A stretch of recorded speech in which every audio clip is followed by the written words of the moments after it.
In the deep positions for the Seahawks, it's Paul Scansey rather, and Randall Moore. Luckhurst toes the ball, and we're underway here at the Kingdome.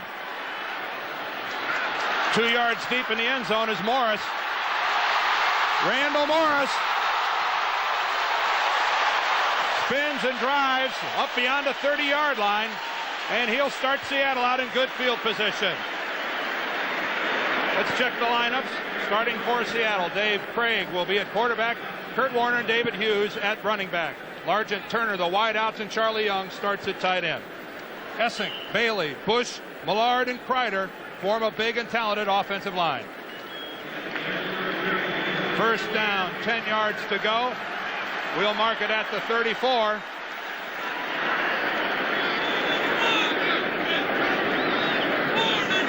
Craig taking his time calling the singles.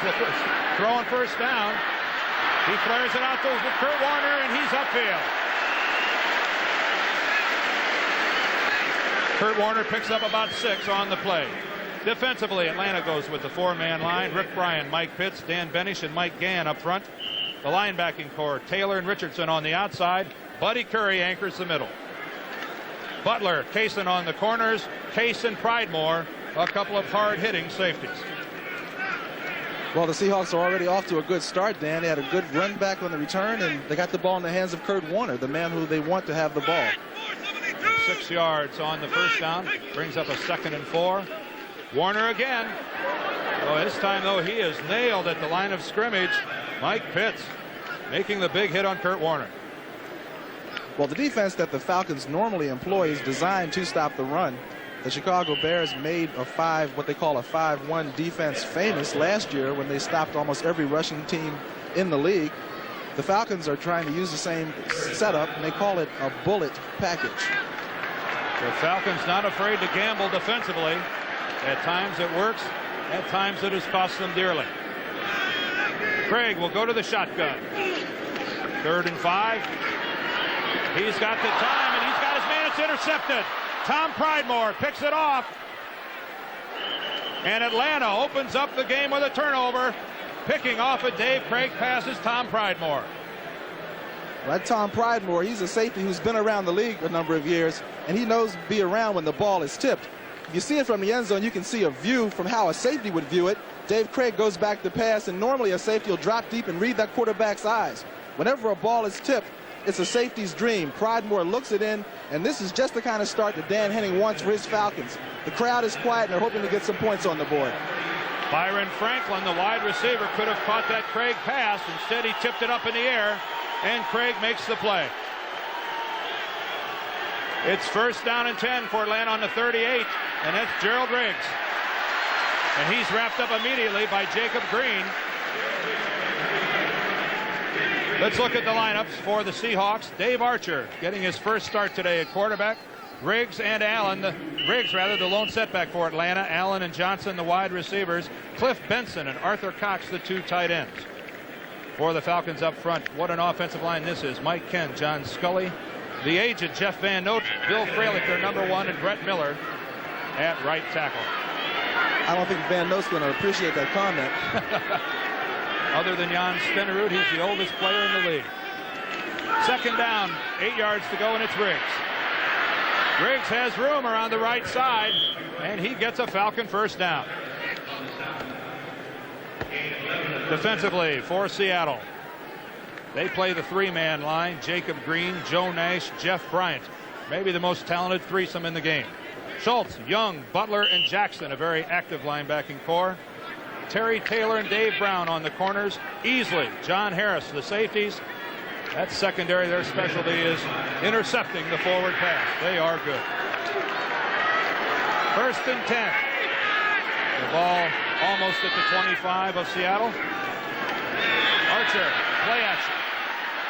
Intercepted by Kenny Easley.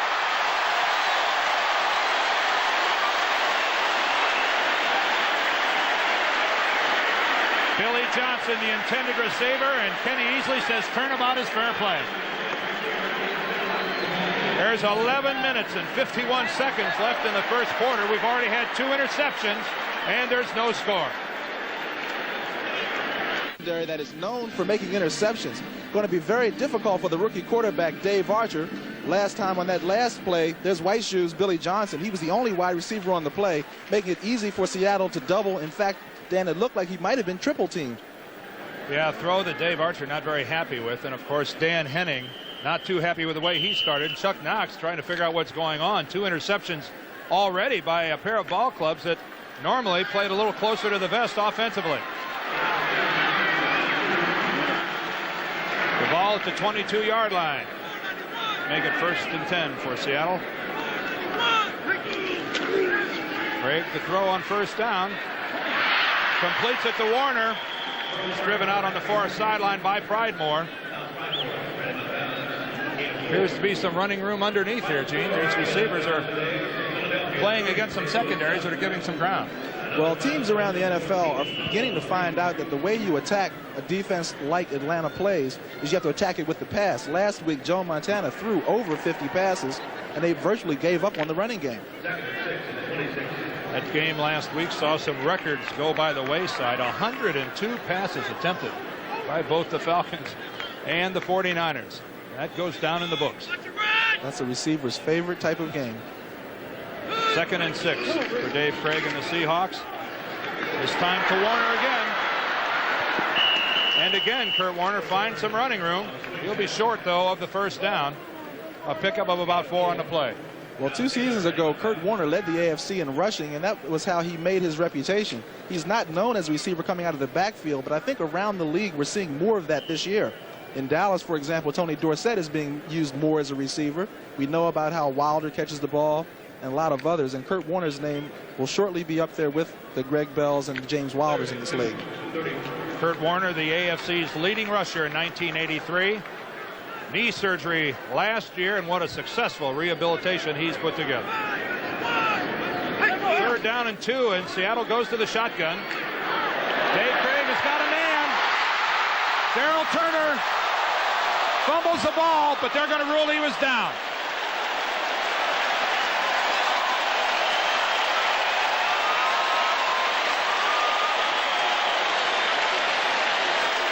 "54 yards to Darryl Turner," and both players, Case and Turner, down on the field. Well, Darryl Turner is emerging as quite a deep threat in this Seahawk offense. Earlier in the season, he had 4 touchdowns in 1 game, and Dave Craig said he's hard to overthrow. He has great long strides, and with one-on-one coverage, it's virtually impossible to keep up with him on a deep route such as this.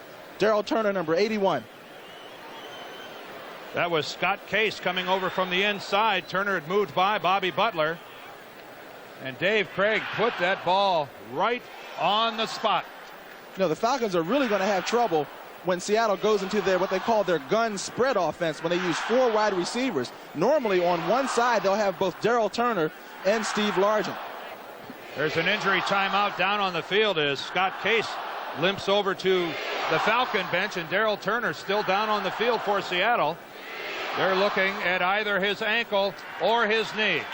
Well, the Seahawks have got the big play there in the Falcon territory. Still no score in the 1st quarter. Attended to by the Atlanta training staff. Over on the far sideline, then Darryl Turner. They're taking a look at his ankle as he caught the big pass. He's definitely Seattle's big play receiver. Steve Largent, the workman underneath, but Darryl Turner, the game breaker. Seattle will miss him dearly if he can't come back. At the 16-yard line. It's 1st down. Dave Craig, throw on 1st down. That ball deflected. Well, Dan, I understand it's not the first time this season, but from the way I see it out here, the Falcons only have 3 defensive backs in the game now, which is very unusual. Well, the Falcons have been decimated as they lost 3 defensive backs all in 1 game against the 49ers back on September 17th. Look at that score. Washington, a final 24-3 over Detroit. And Green Bay beating Minnesota by 3. That also a final. So Washington back-to-back wins after getting St. Louis. That's Monday night. It's 2nd and 10.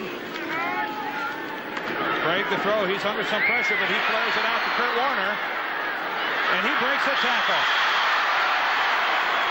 They're going to rule he stepped out of bounds at about the 13-yard line. They'll bring that back. Al Richardson, the linebacker to that side, not able to bring down Kurt Warner. Well, Seattle very alertly is now trying to take advantage of the matchups that they have in the secondary, and there are some mismatches. Let's take a look, Dan, and see if he went out of bounds. He breaks a good tackle here, and there he's out of bounds. Good thing Tom Pridemore got over there and forced Kurt Warner's foot out of bounds. He may have gotten down there. That was John Taylor, the linebacker, who couldn't bring down Kurt Warner. They're in their gun spread again, and there are some mismatches. Seattle with the shotgun. Dave Craig rolling right this time. He's got Largent. Touchdown.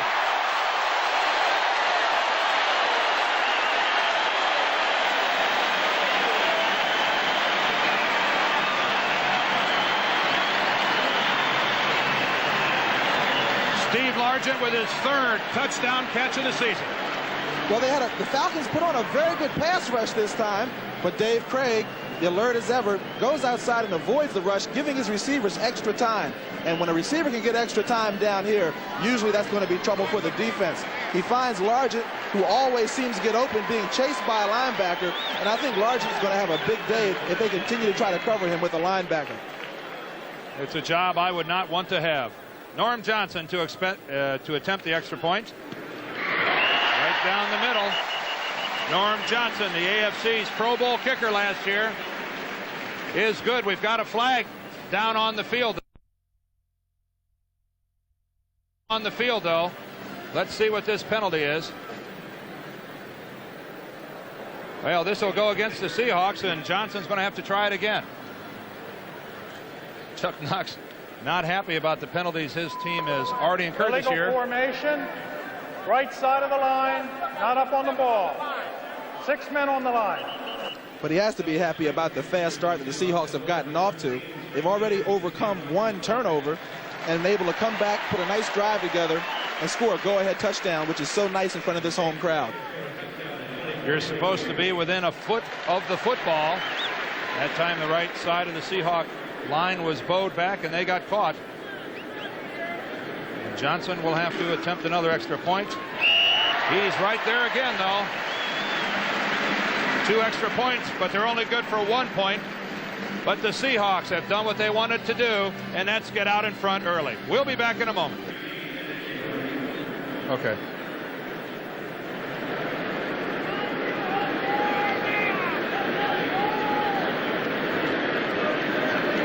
I'd like to welcome our audience that has just seen the Rams beat Tampa Bay 31-27. I'm Dan Deerdorf, and along with Gene Fugit, we're here at the Kingdome in Seattle, where Seattle has just gone out in front 7-0 in the first quarter. Steve Largent catching a Dave Craig pass. Norm Johnson kicks off for Seattle. Cliff Austin mishandles the ball in the end zone, and he'll keep it right there. Taking another look at that touchdown play from ground level, we'll see that was Craig taking the snap, and Largent, who was coming in motion. Now Largent is being chased by a linebacker. Craig was able to buy more time by scrambling outside, giving Largent the opportunity to come across the field. So you see him directing him, and here comes Steve. Great catch, and you see the linebackers chasing him, and Steve gets in for the touchdown. Steve Largent's third touchdown catch of the year, and Dave Craig's 12th touchdown pass. He's off to another hot start. 1st and 10, though, for Atlanta from their own 20-yard line. David Archer has started at quarterback, and this time he has his pass deflected. The blitz was on, and Fred Young got a hand on the ball. Some finals from around the league. How's this for a surprise? Philadelphia over the Cardinals 30-7. The Cardinals on a slide. 14-3, a final there. New England has beaten Buffalo as their troubles continue. And Cleveland 21-6 over Houston. The Browns off to a very fine start in the AFC Central. They certainly are emerging as a team to be contended with. That they are. 2nd and 10 from the 20. Archer this time to Gerald Riggs.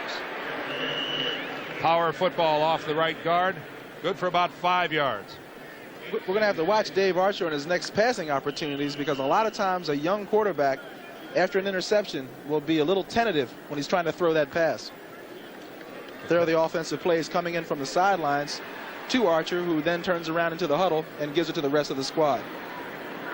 Dave Archer starting. Steve Bartkowski, re-injured an already injured knee last week in a loss to the 49ers, and young Mr. Archer getting his first pro start.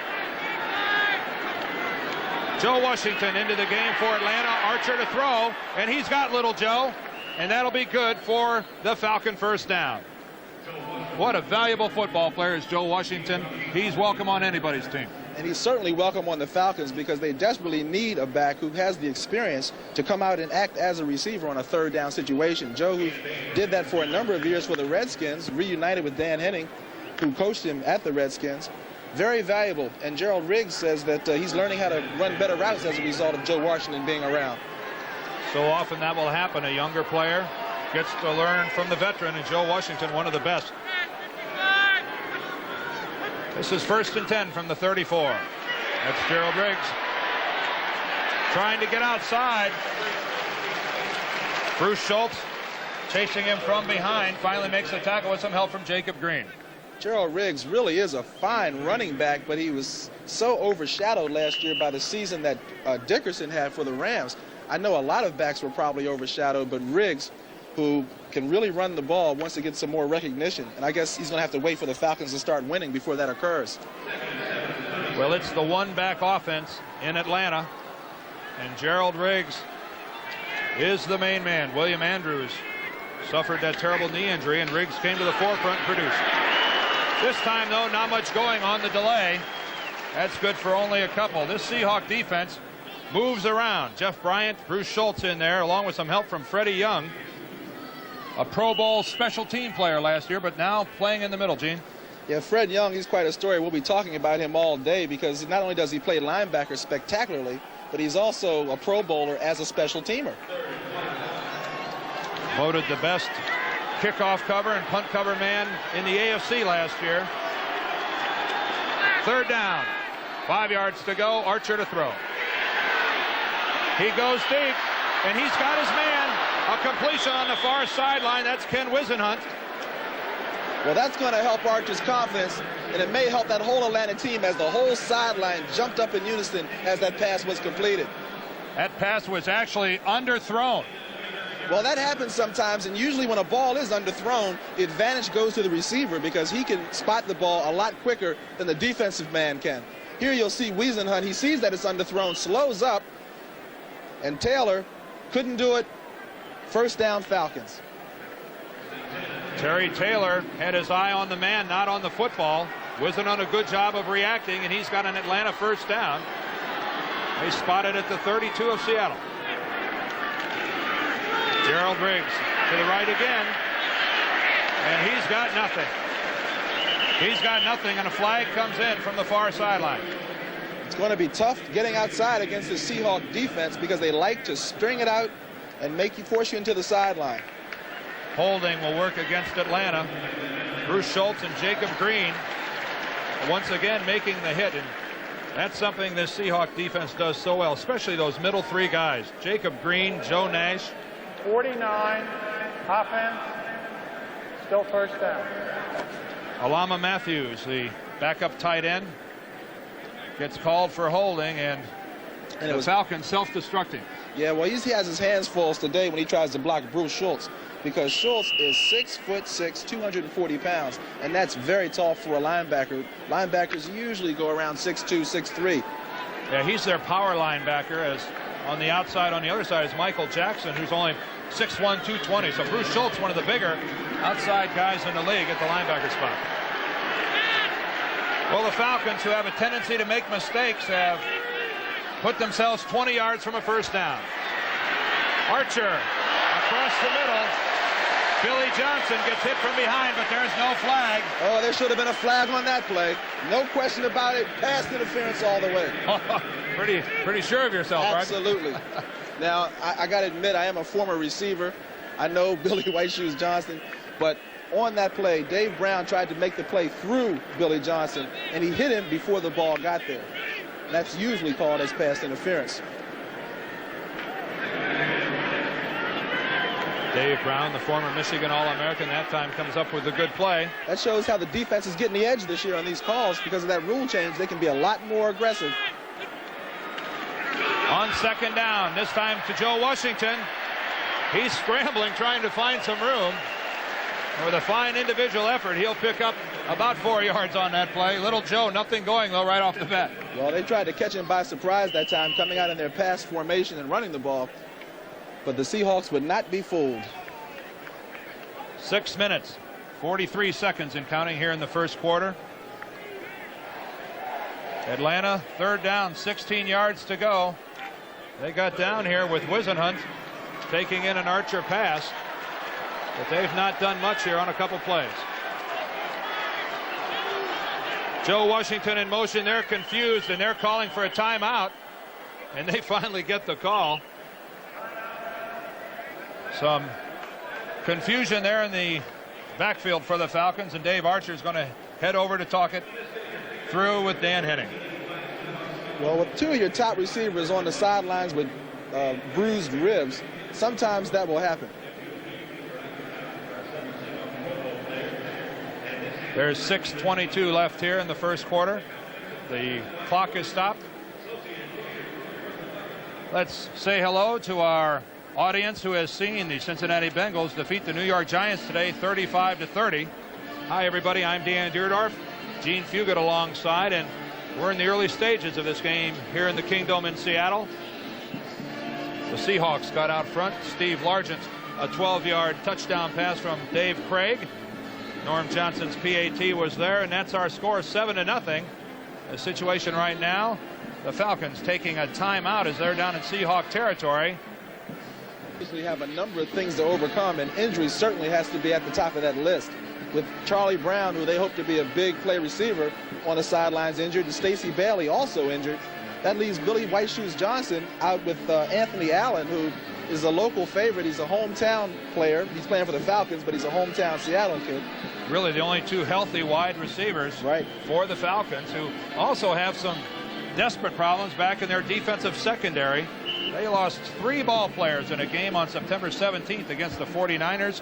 James Britt, who started at corner, Kenny Johnson, a starter at safety, and their nickelback, Tiger Green. All 3 of them still unavailable for Dan Henning and his Falcon Ball Club. It's 3rd and 16. Dave Archer on the quarterback draw. And look out, he's got nothing. Keith Simpson, the first one in the backfield, and that looked like a draw. That was certainly a called play, a play that they would never use with Barkowski, but a play that they could use with Archer, who runs the ball so well. It's a called draw. You see him come back, but it never sets up because there's a safety blitz. And here comes Simpson, number 42, to make the play. Dave Brown in there as well. Boy, 2 defensive backs on the blitz. Well, I think that's not much of a surprise to Atlanta. Anytime you start a young quarterback, I think you can expect to see everything coming your way. No easy way out here in the National Football League. We've got an Atlanta punt. Rick Donnelly angles for the sidelines. He doesn't find it, though, as the ball goes on into the end zone, and this will come out to the 20-yard line. A 42-yard punt by Donnelly, but I don't think that's what he wanted as he tried to go to the sidelines. Well, the Seahawks get the football back, and they're already up by 7. Page, there's Coach Henning, along with Barkowski and Archer, talking it over. They're having trouble getting untracked here early in the game. Trying to give young Dave Archer all the help he can get, but this is David Craig on first down. That's his tight end, Charlie Young. Charlie Young picks up about 8 on the play. Well, they had the blitz on that time, and a lot of times when the blitz is on, that tight end will be a hot receiver, and by hot, get ready for that ball quick. Charlie Young, number 87. I remember when Charlie first came in the league years ago, and I'm surprised to still see him out there, and he looks younger than he did when he came in the league. Boy, he looks nice in shape, quick, and good hands. The word from the Seattle bench is that Darrell Turner, who injured himself making that 54-yard catch, has a strained right knee. It's doubtful that he'll return to the ball game here this afternoon. 2nd and 2, Kurt Warner.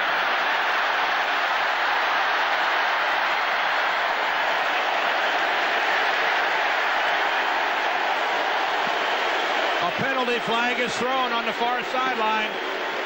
Kurt Warner hit out of bounds. Well, the Falcons have been playing a gambling defense. They need to make big plays with their defense because they haven't been able to do so offensively. Unnecessary roughness, hitting out of bounds. And that's Tom Pridemore, the safety, who's known for his aggressiveness.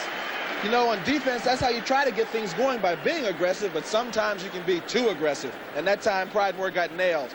The Falcons like to come in late with the hit. Kurt Warner told us that yesterday. Well, there you see Pridemore in the bottom of your screen. Warner is going to split a seam here. There was a blitz. He was able to crack it, and there he takes off. And Pridemore, he's going to come from your left as Warner goes out of bounds. He's out of bounds now. You can't hit him, but Pridemore forgot. That's not a very smart play by Tom Pridemore, as Warner had been out of bounds for a good 3 yards. That's a foolish penalty and even further improves Seahawk field position. Rick Bryan is coming in, and Craig gets away, but not for long. Mike Pitts brings him down. Well, if the Falcons are going to be successful defensively, they're going to have to get pressure from up front. And big Rick Bryant, he's one of the guys that's going to be doing it for him today. Rick Bryan, the first player in, as he'll come in from the left of your screen. And Dave Craig did well to get away from him, Gene. Well, he got away last time and was able to buy some time, and he tried this time, but Pitts was there to finish up the job. Number 74, Mike Pitts. The Falcons, with only 14 sacks through the first 5 games, need to put pressure on the quarterback, and they did it on this play. Dave Craig had nowhere to go. Yeah, Craig knows he has some mismatches downfield, and he's anxious to take advantage of them. Well, it's second down, 23 yards to go for Dave Craig. He's got an open man downfield, and he's got the completion. That's number 88, Byron Franklin. We got a correction, Dan. It appears that Turner's foot is injured and not his knee. Yeah, I'm sure for the Seattle Seahawks fans, that'll be a big sigh of relief because ankles usually heal a lot quicker than knees. That's the truth. That's good news. The first news up from the bench was that it was his knee. That was their official comment, and now they're changing that to a foot.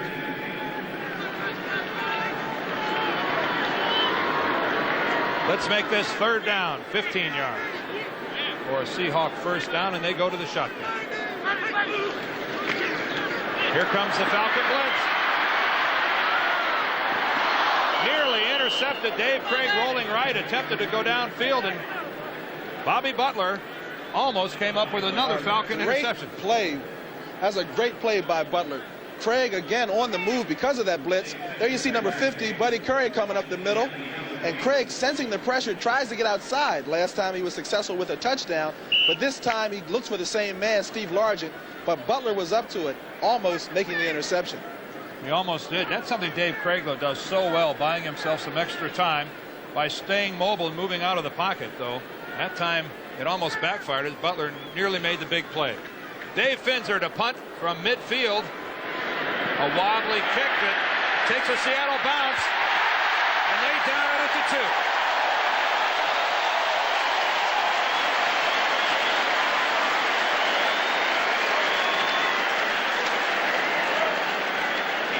That was big Mike Tice, number 86, a 6'7" tight end, and he's also the backup fullback in their shotgun formation. Next Saturday, CBS Sports presents college football. It's a doubleheader. In the first game, the Purdue Boilermakers against the Ohio State Buckeyes. That'll be live at 12 o'clock Eastern time. 9 o'clock out here on the coast. You love those Big Ten matchups, don't you? Well, how's this for a Big Ten matchup? Michigan versus Iowa or Auburn against Georgia Tech. Check your local listing. Well, from their own 3-yard line, 1st and 10, and Archer's going to throw. He finds number 87. That's Cliff Benson, and he's driven out of bounds by Taylor. Well, so far, Dan, I've got to be impressed with David Archer. He comes out, he throws an interception early in the game, but he comes back, he keeps his cool, and throwing from that end zone can be a frightening experience. Well, Dan Henning is showing that he's got some confidence in his youngster from Iowa State. Well, he doesn't have any choice, Dan, because Barkowski, from what we understand, couldn't play even if they wanted him to. No, we saw Steve in the hotel last night, and Steve limping as he walks down the hallway. So Steve Bartkowski with 5 operations on that right knee, not able to go today. 2 yards on that last pickup. Let's call this 2nd and 8, and that's Gerald Riggs. Drives forward. He gets beyond the 10. Well, I like what the Falcons are trying to do now. They came out before and they were pretty well set. Well, now offensively they're using motion. And what motion does for a young quarterback is he can look at that secondary, and if somebody follows that motion man, that tells him right away what type of defense he has to attack. Does that simplify his reads? Absolutely, because if everybody is set, the defensive guys are so cagey in the secondary for Seattle that they can fool you. Easily he'll come up, he'll go back. Brown will come up and come back. There's a look at Barkowski, and he's helping with those plays being sent in. 3rd and short. The Falcons would love a first down to get some room. Archer's going to run with the football all the way. And he went into his hook slide, but he picks up an Atlanta first down. Well, that was what they call a dash play, where Archer will try to buy time for himself by sprinting outside. They'll have a blocker cave in the end of the defensive line, allowing him to get outside. And I think Archer's the type of quarterback that if he thinks he can make that first down, he'll go for it. And I played with a quarterback like that, and he's in the Hall of Fame now. His name is Roger Staubach. Lofty praise for Dave Archer. No, I said he ran like Staubach. We're still looking at that arm. He picks up the Atlanta first down. Let's see what the Falcon offense has in store. Gerald Riggs. And he drives forward, and a good surge by the Falcon offensive line. Some substantial yardage, about 5 for Gerald Riggs. Well, as you said, Dan, that Falcon line, they have their hands cut out for him. I mean, Jeff Van Note has to go against Joe Nash. Now, he can't be too excited about it. I mean, Nash is 6'2", 250 pounds, and Van Note, he's not really 250, is he, Dan? Oh, they list Jeff at 264, but he doesn't look that big. No, he doesn't. But he's savvy, though. If you're not savvy at 39 years old, you'll never be. That's Gerald Riggs on 2nd down. And he gets across the 25, and he's very close to an Atlanta first down. We'll wait and see on the measurement. Let's look at some scores. Other games going on right now. How about this? Chicago out in front of the 49ers, 13-0. That's a second quarter score. Well, the 49ers have been having their problems. A pair of field goals and a Walter Payton touchdown run. The Raiders off to the quick start, 7-0 over the Saints. And a low-scoring game. You wouldn't figure this between Kansas City and San Diego. 3-0. You sure that's not the baseball score? From the 26, 1st and 10. This time the pitch. Cliff Austin, the running back for the Falcons. Only a yard on that play. He's tripped up by a flowing Seahawk defense. Well, that play was a good illustration of what drives the Seahawk defense. That time they tried to pitch and get outside to the left with 39, Cliff Austin, but they could not because number 45, Kenny Easley, came across and forced it, and then number 50, Fred Young, came up to make the tackle. 2 key players in that Seahawk defense. That Easley, he is big for a safety. Ken Easley is all world. Probably, well, in my estimation, the best defensive back in the game of football right now is Kenny Easley. David Archer, 2nd and 9, completes a pass upfield. Coming up with the ball is Arthur Cox. Let's update that Chicago-San Francisco score. A field goal now by the Bears, and they increase their lead. I think a lot of people will find that surprising. The Bears at 5-0. They are for real. Well, vengeance can be quite a motivation, and you got to remember they were shut out last year in that championship game in the NFC. That will be the last play of the first quarter as the clock winds down. The Seattle Seahawks lead the Falcons 7-0. We'll see if the Falcons can get it going when we come back. Well, we're getting ready for the start of the second quarter here at the King Dome in Seattle. The Seahawks with a 7-0 lead, but the Falcons have the football. I am Dan Deerdorf along with Gene Fugit. And Gene, big difference there in the time of possession. Unfortunately, though, for Atlanta, it's not reflected on the scoreboard. Well, that's true, Dan, because Atlanta had the ball for over 10 minutes in that first quarter, where Seattle had it for less than 5 minutes, but Seattle's ahead. On 3rd and 2, Gerald Riggs, the lone setback, and he gets it. He drives forward, and we'll have to see his spot, but he may have an Atlanta first down. It'll be close. As you heard Gene talk about the time of possession in the first quarter. That's something the Falcons have been doing all year. That's amazing when you figure they're 0-5, but yet they've had the ball more than their opponents. That's unusual. They've averaged 31 minutes and 35 seconds a ball game. But unfortunately, they're not winning any games. But that proves, though, they have been in every game. And that's a good example of how they've been in. They've had the ball, driving, but haven't been getting the points when they need them. They need some big plays. And they need to get them offensively. They're trying to get some confidence. You know, Dan Henning does have confidence in Archer, and it's a time for the rest of the team to get confidence and start pulling together. Well, they're going to add to their time of possession as they pick up the first down. Remember, this drive started back inside their 5-yard line. Archer on first down has plenty of time, and he's got his man. That's a completion upfield. That's Anthony Allen. And he moves the ball into Seahawk territory. Well, Archer showed a lot of poise on that play. They had a nice little fake with the H-back or motion man. He goes up the middle. He fakes some run action. Archer looks. He sees the man. He waits for him and delivers the ball. Jacob Green almost got a piece of that. And Anthony Allen, who wants to have a big game. You always want to have a big game when you're playing in front of your hometown fans. There he is, 85, Anthony Allen from Seattle, Washington, and now an Atlanta Falcon. And of course, played his collegiate ball here at the University of Washington. Wonder how many tickets he had to spring for today.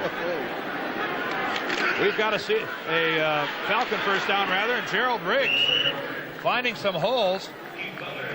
His offensive line doing a job. They're controlling the line of scrimmage, and that's something not many people do against this very talented front of the Seahawks. Well, Riggs has a lot of confidence in that line. You know, I asked Gerald about, do you like carrying the ball as many times as you have been? And he says the more, the merrier.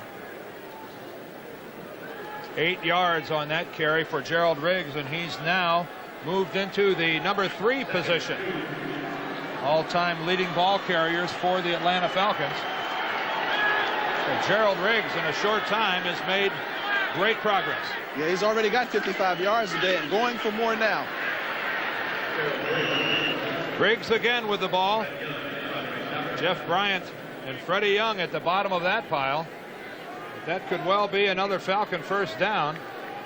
Well, if the Falcons are going to stay in this game and have a chance to win it, this is exactly what they're going to have to do. They're going to have to keep that Seattle offense on their bench because Seattle is enjoying some nice mismatches in their passing game. They've already taken advantage of it for 1 touchdown, and the Falcons are trying to get back with a tie here on this drive. Gerald Riggs now in that number 3 spot for the Falcons. Trails Dave Hampton and William Andrews. William Andrews well out in front with over 5,700 yards in his career, which of course, hopefully, is not over. This is a fine Falcon drive. They've got a 1st and 10 at the Seattle 37. Cliff Austin is in the backfield and he's got the ball. Penalty flag down on the field as Cliff Austin went around the right side and got some room.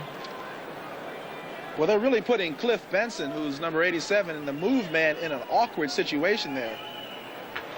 Well, can you believe this? Another holding call against the Falcons. Well, I wouldn't be surprised if it was on one of the tight ends because Benson was coming back in motion and he had gone past the man who he wanted to hook. Number 87, offense, still first down. Well, Gene, you hit that right on the head. That's Cliff Benson. See, it's so hard to go into motion and then end up, there he is right in front of you. And I'm saying it's so hard to go in motion and end up exactly where you want to be. Here you see what happened is he came back and he missed his man on the right of your screen. He tried to get Fred Young there, and Fred Young still got a way to trip him up, but he was held and it was called. Cliff Benson, who's in his 2nd year as that move man, and it takes a while to get, it's a feel thing, and when you have a new quarterback, you got to know how his cadence is, when the ball's going to be snapped, because you want to be at a precise spot, and that's difficult. It has to be the most difficult position from which to block, moving parallel to the line and then having to turn upfield. But Benson is being asked to do so by the Falcons. On 1st and 20, Archer. He's got a wide open man. That's Arthur Cox. And Arthur Cox picks up a Falcon first down.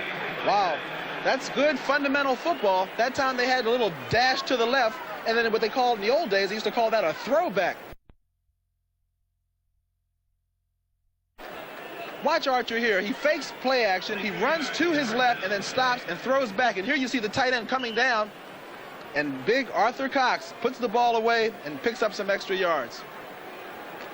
When Gene Fugit says big Arthur Cox, he's not kidding. 6'2", 255 pounds.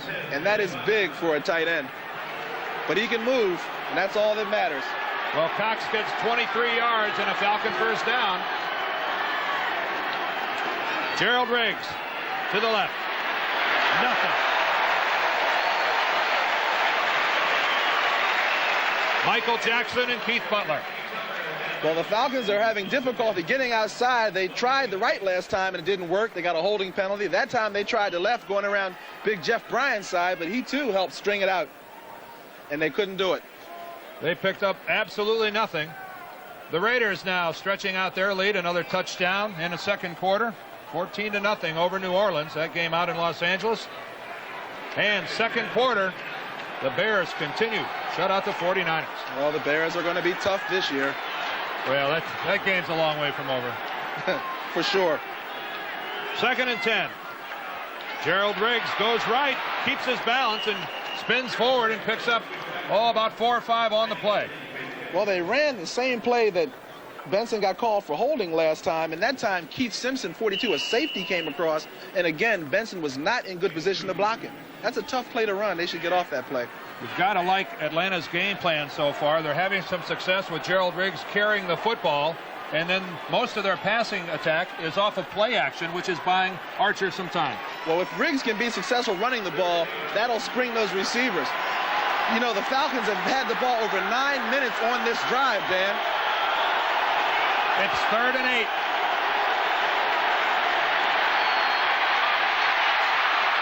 Archer is going to run the football. Dave Archer picks up the Falcon first down. Well, we saw some rookie instincts and then a veteran move at the end. A lot of veteran quarterbacks will not run the ball like that, and that's what I mean by rookie instincts. Here you see Archer coming back, and he's getting excellent protection. There's a blitz by Young, but he's blocked. He gets outside because they want to contain him, but they didn't. And now Archer's showing some veteran smarts. Watch this slide. You're right. That was the move of a veteran. Something tells me Bartkowski, Steve, told him how to do that. Archer, who ran 29 yards for a touchdown last week against the 49ers, this time gets inside the 10-yard line of Seattle. First down, Gerald Riggs. Now and he continues to drive forward for positive yardage. Now that's the type of running play that the Falcons will have to run, because so far they've been having a lot of trouble getting outside. But Riggs popping up in there, using his power and strength, positive yardage. And they continue to work the left side behind Mike Ken. Maybe the best left tackle in the game of football. 5 consecutive Pro Bowls for Mike Ken. Now, you don't say that because he went to the University of Michigan like you did. I don't have a Pro Bowl vote. The players and the coaches put him in there 5 years in a row, and that's not easy to do on a losing ball club. That's right. Let's call this 2nd and goal from the 6. Gerald Riggs. Oh, and he's dragged down from behind.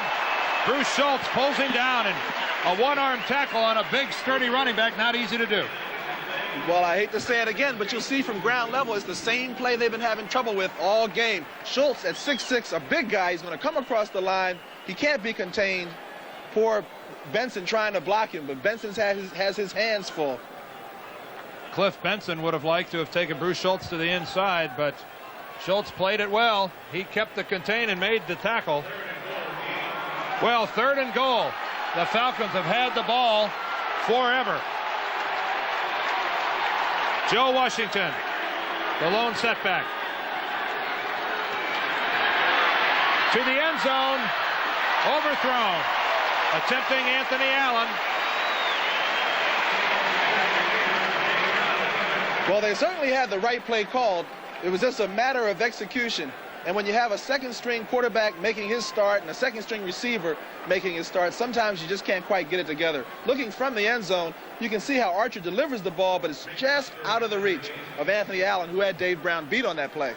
He did have Dave Brown beat, and that was a blitz adjustment as Keith Simpson came out of the secondary on the blitz. For many receivers, Dan, and sometimes it takes years to learn how to make those adjustments on the blitz.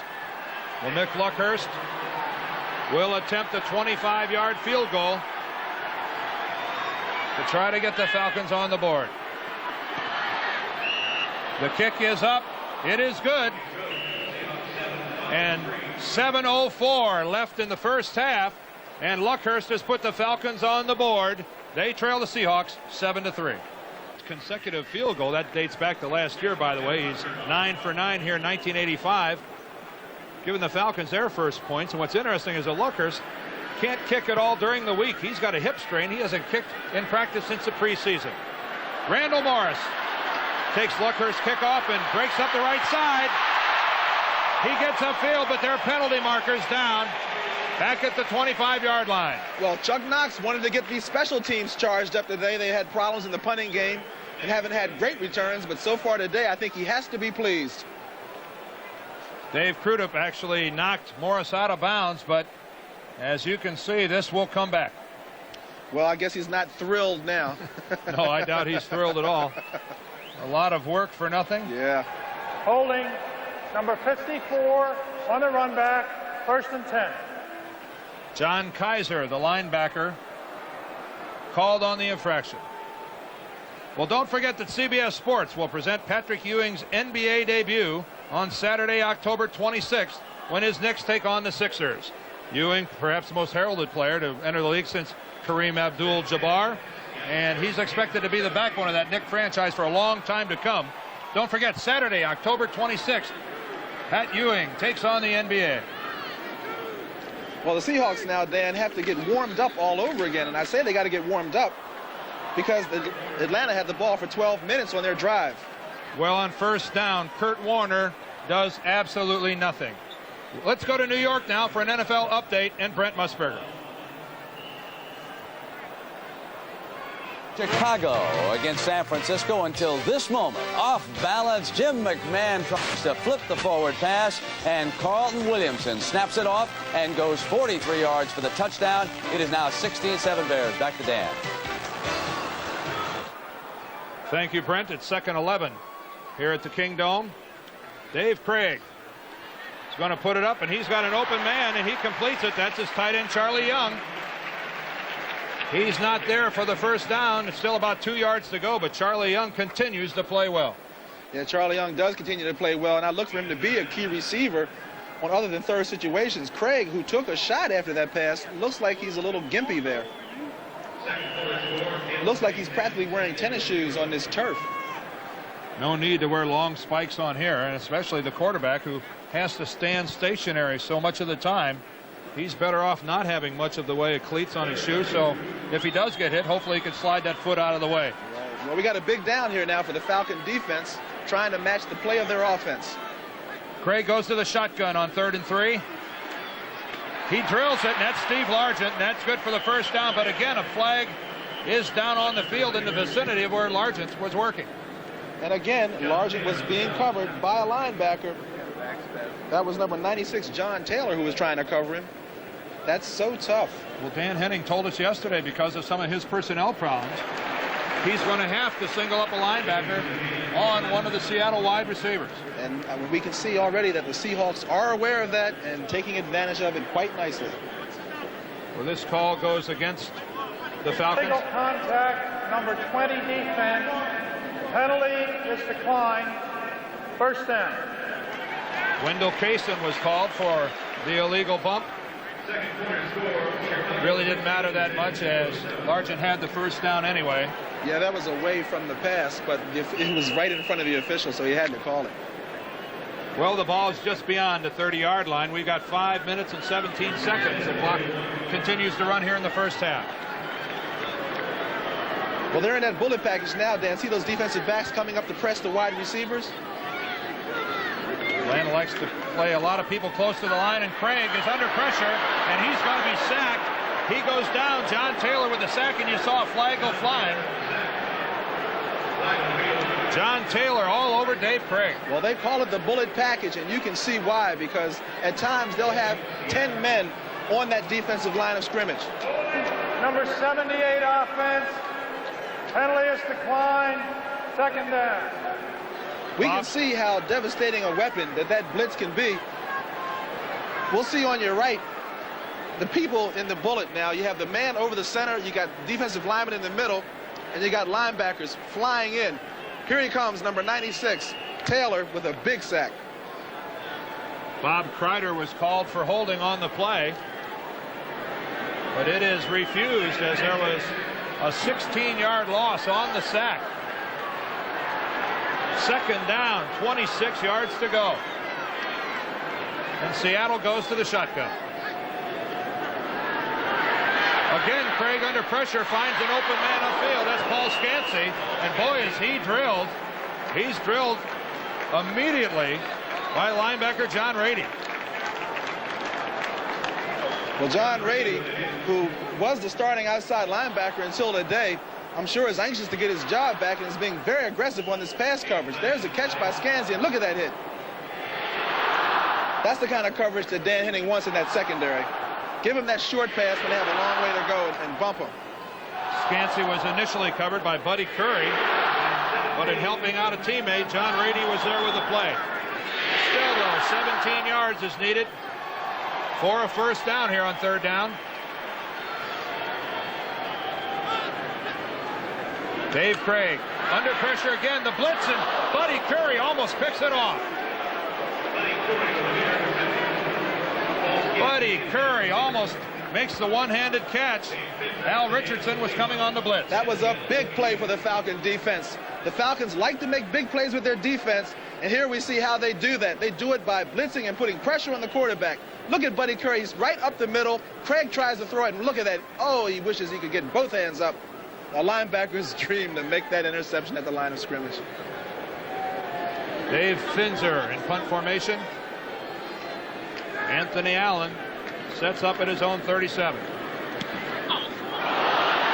short wobbly kick. It's going to bounce, and it goes out of bounds into the Seahawk bench. And the Seahawk punting problems continue. Colquitt was here, Jeff West was here, and now Finzer kicks one out of bounds. The Seahawks cling to their lead. Left in the first half, and Gene, like we talked before the start of the game, the Seahawks unable to deliver knockout blow.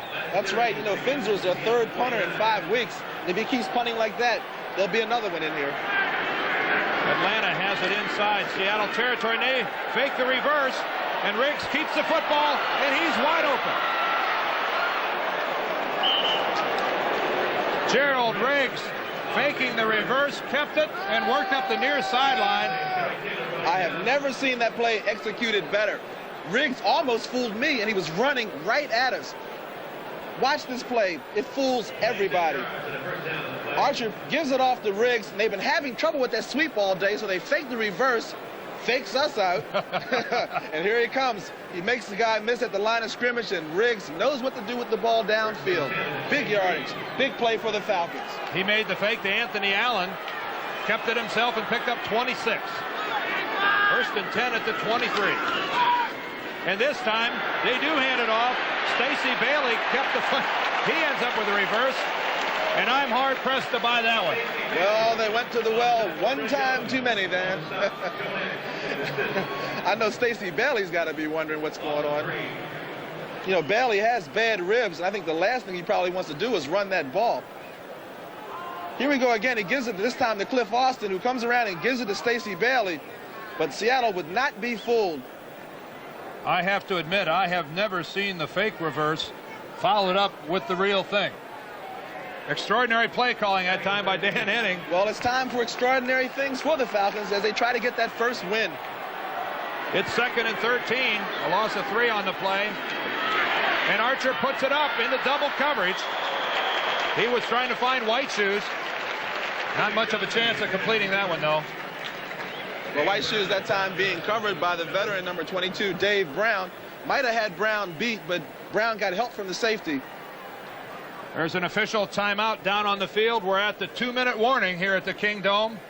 Atlanta, though, is threatening. It's 7-3, Seattle. It's the 2-minute warning here at the King Dome as we see Darrell Turner. His x-rays were negative. They say he's got a sprained foot, but obviously he won't be back.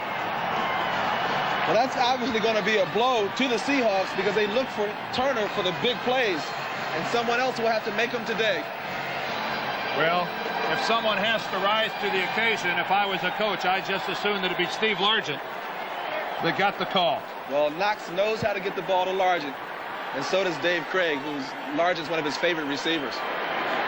Well, the ball's on the 26-yard line of the Seahawks, and it's 3rd and 13 for Atlanta. And that Seahawk defense has been out on the field just about this entire quarter. That they have. The Seattle crowd tries to inspire their defense. Young David Archer, 3rd and 13. The blitz. And he fumbles.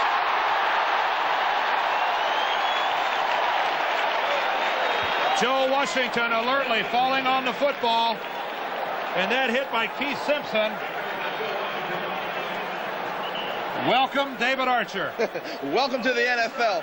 Boy, that blitz can be tough, especially when they're bringing secondary people in. You see Archer's trying to run away from the blitz, but he stops, and Simpson puts quite a blow on him. The ball comes loose, but Joe Washington, ever alert, jumps on it and keeps possession for the Falcons. You can see he's trying to get outside on that dash move, but the backside, no blocking on Simpson, who is a safety, coming in to make the hit. Well, it's going to be 4th down and 22 yards to go. And Mick Luckhurst will attempt a field goal where they spot the ball. This is going to be very close to a 53-yarder, about 52 and a half. It's a long one. Luckhurst's longest kick of the year is 48. It's up. It's good. Mick Luckhurst, a 52-yard field goal, has cut this Seahawk lead to only 1. There's a minute and 14 left here at the Dome. Mick Luckhurst with a 52-yard field goal, his 13th consecutive. Going into last year, he's now 10 for 10 here in 1985. Deep men back for the Seahawks, Paul Scansey and Randall Morris. And we've got a 7-6 ball game here on our hands, which I don't think anyone here in the Kingdom expected. Luckhurst. A high kick fielded at the 5 by Scansey. And he's tripped up. He's tripped up by Tim Tyrrell. And again, Seattle does not get good field position. Next Sunday on CBS Sports, we'll start things off with the NFL Today and Dallas against Philadelphia, the Rams versus the Chiefs, and the 49ers visit the Silverdome. That gets started 12:30 Eastern Time. Next Sunday, the NFL right here on CBS. Well, Dave Craig has a minute and 10 seconds with which to work. And a long way to go with the ball on the 11-yard line. It's kind of risky. Well, trying to go deep down here. Yeah, the Seahawks still have all 3 of their timeouts remaining. The Falcons had to use one of theirs, so they're down to 2. Kurt Warner, Dave in the backfield for Seattle, and this is Kurt Warner. Kurt Warner drives upfield, picks up 7 on that carry. Well, it looks like the Seahawks are going to be content to go in at halftime only up by 1 point. And I know the Falcons will be thrilled. Interesting to see here that the Falcons elect not to try to stop the clock and maybe get some good field position if they should force Seattle to punt. Well, a lot of teams on defense in this situation would call those timeouts, hoping that you can get the punt at midfield, especially when you have a field goal kicker kicking 52-yard field goals. They only give Warner 5 yards on the carry. And his time he tries the left side. Kurt Warner, flags go down as he's very close to the Seattle first down, but markers are down on the field. And those markers, of course, did stop the clock. 24 seconds left here in the second quarter, and this is a holding call that goes against Seattle. At halftime today, we will have highlights of all the games that have taken place before this late start. So make sure you stay with us at halftime and find out everything going on around the National Football League. Holding number 87, offense, still second down. Charlie Young, the tight end. You know, Dan, as we talked to the coaches and players of the Seahawks this week, many made the same point. We found out this season that we cannot win if we don't play with emotion. And I would have to say so far today, the Seahawks have not shown a lot of emotion on the field. It was almost a miracle season last year, losing Kurt Warner right off the bat, and then coming back and going 12-4. Really a remarkable achievement. It got Chuck Knox Coach of the Year. But this year they're finding out, maybe like the 49ers, that it's not so easy to repeat. Kurt Warner takes it 2nd and 13 and tries the right side, and he's driven out of bounds by Buddy Curry. Again stopping the clock. 18 seconds remain. So the Falcons still have their 2 timeouts. But only 18 seconds. They may only get 1 possession. Well, a dilemma here for Craig. Does he put it in the air and risk the incomplete pass, because that'll stop the clock? And even if they keep it on the ground, you'd have to think that Atlanta will go ahead and stop the clock and maybe come after them with a punt block, or maybe try to set up the return. I would sure be thinking about a punt block in this situation. Atlanta does have someone that knows how to return punts, don't they? They got a couple. Anthony Allen, who they really like, and of course Billy White Shoes Johnson. Well, Kurt Warner tries the left side and steps out of bounds. Wow. Whoa, I don't know about that, Kurt. He steps out of bounds and stops the clock. They have 12 seconds.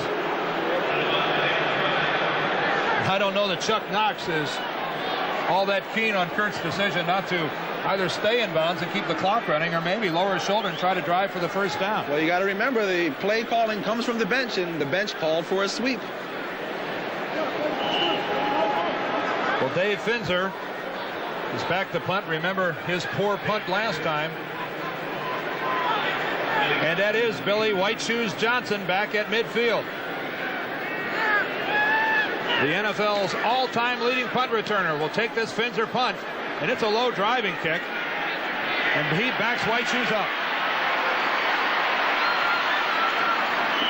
Well, Finzer got the kick when he needed to. A 45-yarder, and excellent coverage allows White Shoes only to bring back 5 yards, and we're down to 1 second. Yeah, Billy said he misses running back all the punts. He still gets a big thrill out of catching it. I don't know why. I mean, that's some of the most dangerous occupations in this game. Yeah, it is hard for me to understand why someone would really enjoy standing back there and having 11 maniacs heading straight at you. But he does. My eyes would get a little wide.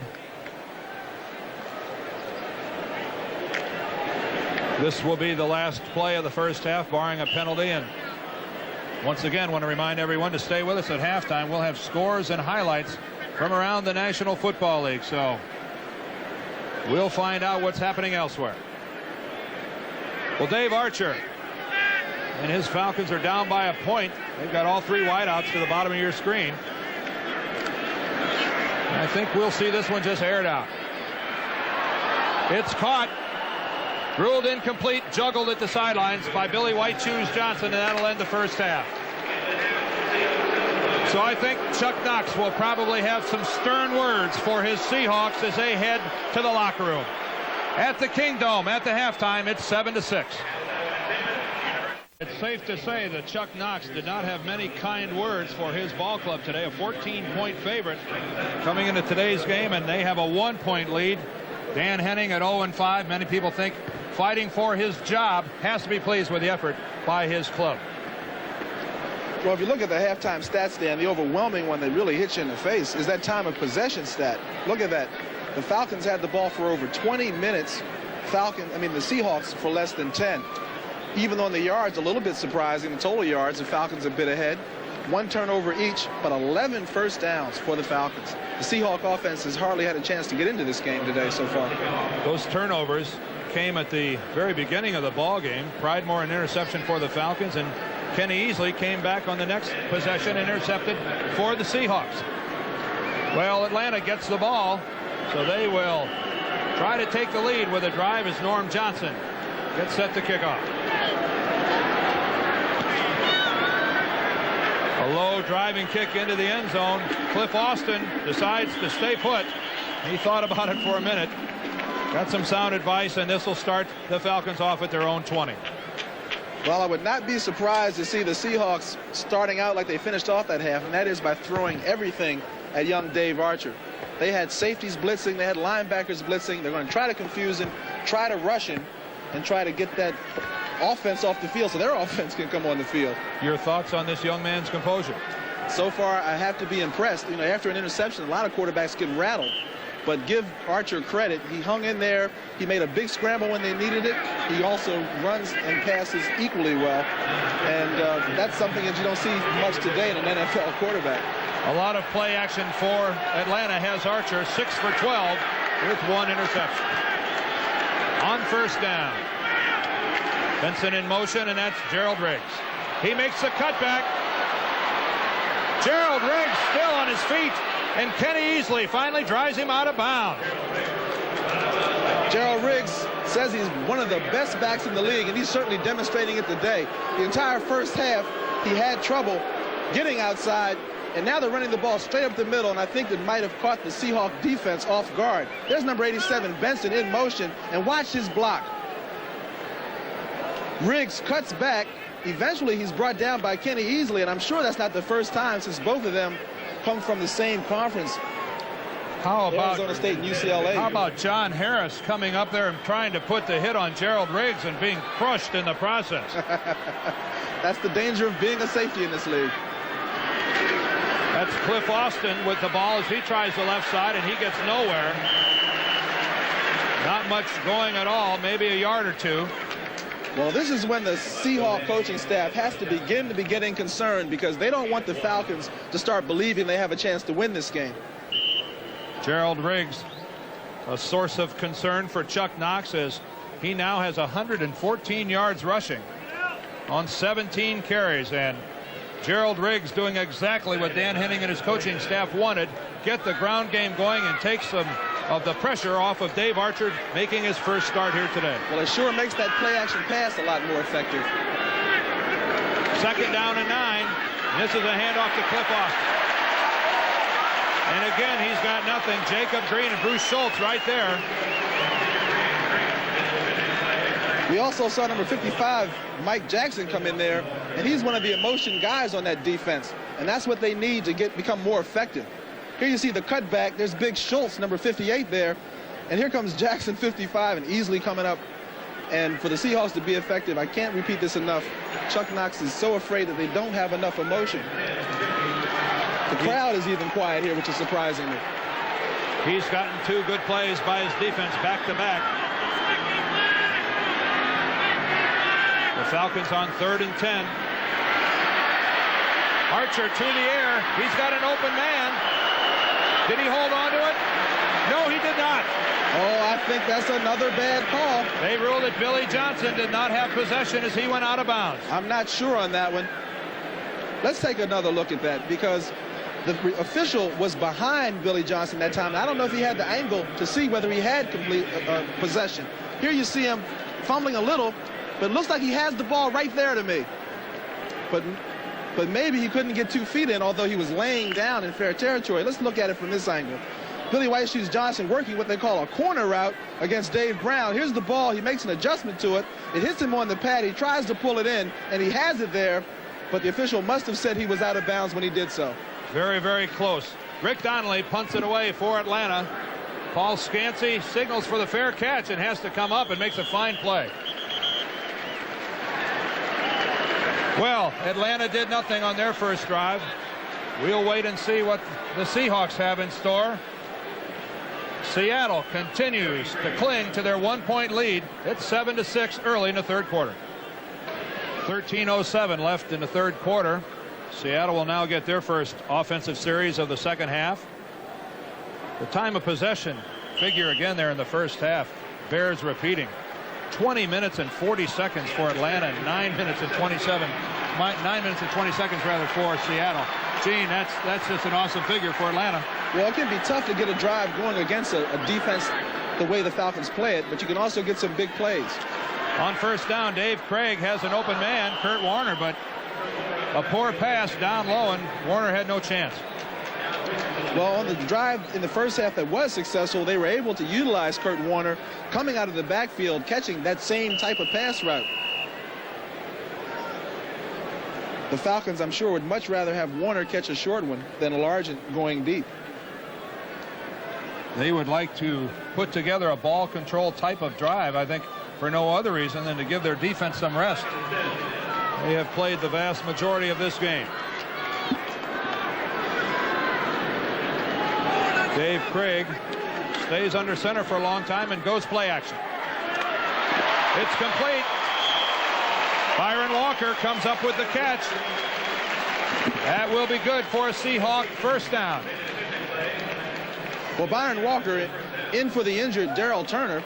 This is play action, and when you get a running game going, you can throw this type of pass. Although the Seahawks have not had their running game going, they were successful on that play action down and out. Working against rookie cornerback Wendell Kaysen. Tough spot for a rookie the way things are going. Fine passing game for the Seahawks, although they miss Darrell Turner. It's a first down for the Hawks. Dave Craig again has an open receiver. That's his tight end, Charlie Young. Charlie Young, who continues to find openings here in the Atlanta defense. Well, Craig is showing a lot of patience here because you have to be patient against this type of defense, and you have to take what they give you, keep hitting those short ones, and then wait for an opportunity to go for the big play. There you see him sending the play in, and they really go through the motions, don't they, Dan? Well, it has to, when you stop to think of how sophisticated these offenses are, how many different plays each one of these offensive teams has in their playbook. Try to imagine how many different signals have to be required.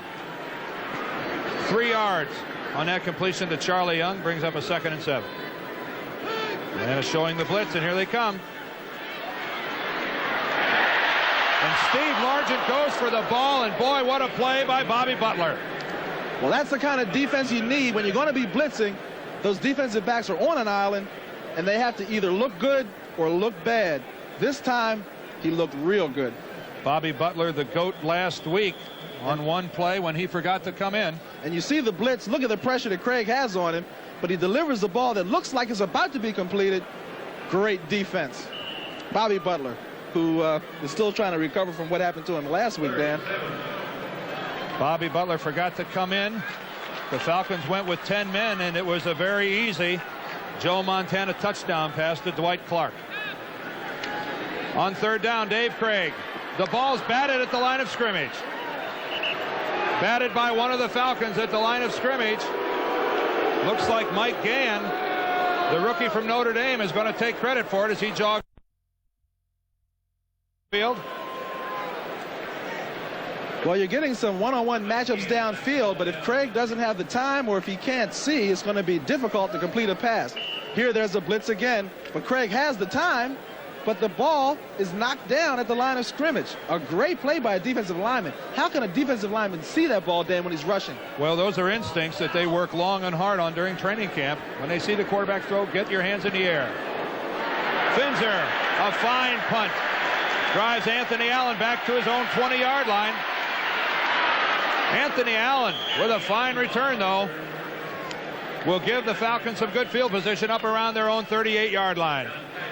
John Kaiser, the linebacker for Seattle, makes the play. Seattle clings to their 1-point lead.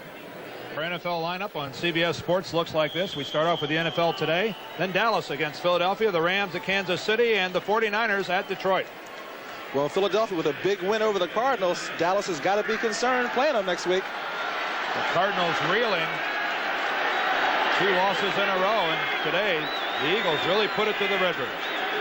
It's 1st and 10 for the Falcons, and Dave Archer's going to put it up. He's trying to find White Shoes, but he's covered like a blanket by Dave Brown. Yeah, not much of a chance on that play. Dave Brown had it diagnosed perfectly. Little contact downfield, but again, no penalty on that kind of action this year. They're letting those defensive backs get aggressive. See the bump there, but he's looking for the ball, and that's the key. If the defensive back is looking for the ball, doesn't have to be going for it, just looking is enough for the contact. If anything, how about the move by White Shoes as he kind of cleared Brown off with his right arm to get himself a little room and going for the ball. Well, he is a veteran receiver. White Shoes Johnson today, 5 times Archer's gone to him, and he's yet to get his first reception. 2nd and 10. Again, Benson in motion. The play action. Archer again. He's got his man, Anthony Allen. And things get quiet in Seattle. Boy, that Anthony Allen really looks smooth. He runs back, punts. He goes deep, and he was so smooth that time. Usually a rookie receiver will start looking for that ball too soon. Now watch how he goes downfield and doesn't put his hands out until the last minute. Watch. Great catch. And Taylor wasn't even sure where the ball was coming. Well, not just your average throw either. That ball from Dave Archer was right there and well protected as Allen was able to get his body between the football and Terry Taylor. Well, the Falcons have come out throwing this series, and I'm sure they're catching the Seahawks by surprise. From the 32, 1st and 10. Gerald Riggs continues to drive upfield. Pickup of a couple on the play, and once again, Gene, a good example there of Benson going in motion. He really is being called to do a lot of interior blocking today for the Falcons. And I have to give him credit. He's been having trouble on the corners, but he's been doing an excellent job up the middle. Riggs well over 100 yards. Many backs would be pleased for an afternoon at that total.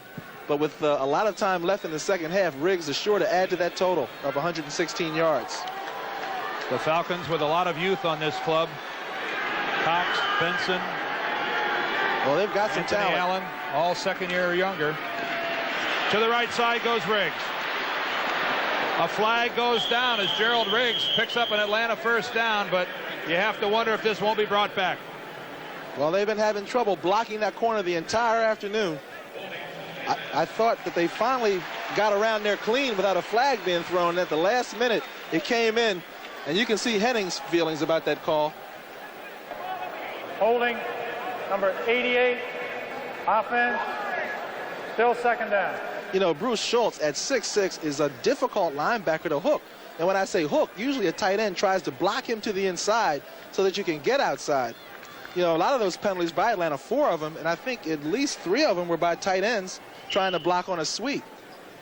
You know, Schultz reminds me a lot of Brad Van Pelt, who, when I was playing tight end, used to give me a lot of trouble trying to hook him because he was so tall that he had leverage. In other words, when you're down in that 3-point stance and that guy is 6'6" over top of you, it's very tough to get into his power zone. The holding penalty on Arthur Cox will bring up a 2nd and 18. Cliff Austin replaces Gerald Riggs as the setback, and the Seahawks show blitz. Nothing going for Cliff Austin, maybe 2. Well, the Falcons are going to have a tough time being successful digging such a deep hole. 2nd and 18, and they're going right up the middle, and nothing doing. Now it's a tough call. Make it about 3rd and 16 now. There you see the Falcons sending their plays in, and their signals are a little different. They don't gesticulate. I can't even say it. But they don't do it as much as the Seahawks. How about gesture? We'll just there you call go. it Okay, there you go. From the 38-yard line, David Archer looks at a long way to go for a 1st down. Joe Washington. And Bill Fralick out front, and Joe gets confused. He saw the big back of Bill Fralick in front of him and just kind of lost his footing and went down. Well, it was a very well-conceived play, but they just didn't have the execution. Big Fralick got out there, and he was trying to push that defensive lineman in so Joe Washington could get to that sideline, but they couldn't make it. Fralick, their #1 draft choice. The All-American from Pitt. One of the most dominating offensive linemen to come out of college football in a long time. Well, Mick Luckhurst will now attempt a 48-yarder. 13 in a row, going back to last year. Mick Luckhurst is there again. Make it 14. And Atlanta, behind 3 Mick Luckhurst field goals, has taken the lead. They are not happy at the Kingdome here in Seattle. From Redbourne, England. He's perfect today, and he's been perfect for a long time. He kicks off for Atlanta. Paul Scansey for the Seahawks. And a flag comes down. The Falcons, Gene, a decided edge in rushing the football. Well, Dan, it's a good illustration at how effective that bullet defense can be. The bullet defense is designed to take you out of the running game, and to date, up till now, Seattle only has 35 yards rushing compared to 134 for the Atlanta Falcons. Let's get the call on the penalty. Holding number 55, receiving team during the run back, 1st and 10. Well, we talked about how the Seahawks couldn't get on all three cylinders, special teams, offense, and defense. That's the second, at least the second penalty on their special teams today. And that is linebacker Michael Jackson, who's not expected to make that kind of error. The special teams, a very proud part of the Seahawk football squad. Michael Jackson flagged for that holding call, and if you recall the start of today's broadcast, we opened up with Michael in a video. Special thanks to King TV for the use of Michael Jackson's Seahawk music video. On 1st down, Kurt Warner. Tom Pridemore goes along for the ride. Pick up a 5.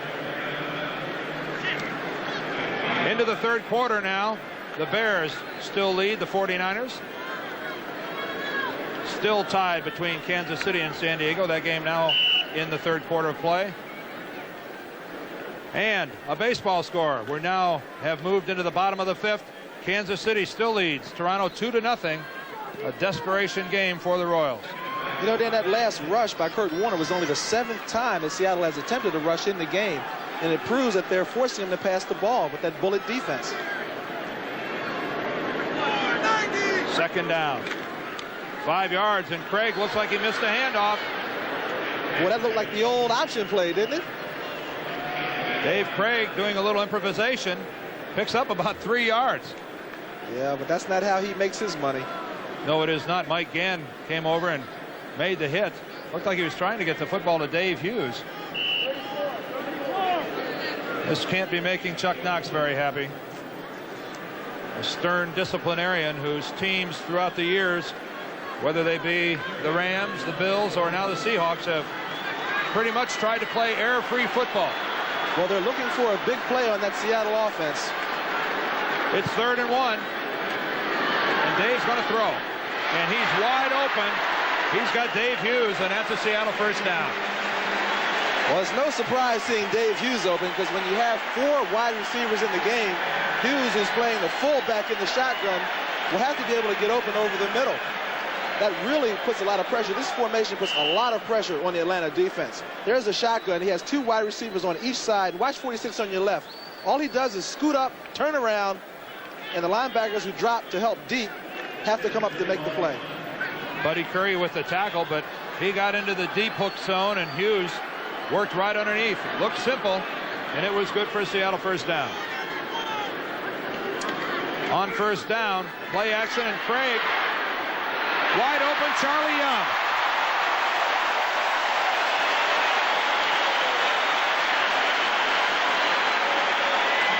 And Craig had pressure on him that time, but he went to his big tight end, number 87, Charlie Young. Again, they're in that bullet defense. Here's Buddy Curry. There's pressure coming up the middle, and Young, who comes across, outruns the coverage, gets wide open, and Craig delivers for a big 1st down. They need big plays on that Seattle offense, and Charlie Young just gave him one. Coming in and making that hit is Scott Case, who had to leave the game when Darrell Turner came out because of some sore ribs and a shoulder problem, and he's now pressed back into duty because of the desperate situation in the Falcons secondary. They've got an awful lot of people hurt. And on 1st down, Craig to throw again, and he's going for the home run. And absolutely no chance to find Byron Franklin. Well, give Wendell Cason a lot of credit on that one, because he came up at first and gave him that press look, that is playing the receiver very close at the line of scrimmage, but then he backed off, he got downfield. Craig still threw into the coverage, but not with any success. You're not always certain about the wisdom of throwing into the coverage, but attempting the long ball, I think, is one of those plays that often pays dividends later. Well, they need big plays, Dan, so they're going to be trying a number of things to try to get that ball downfield, because rushing is not going to be very successful today. 2nd and 10. Falcons show blitz. With good protection, Dave Craig goes to the far sideline, and that's Steve Largent.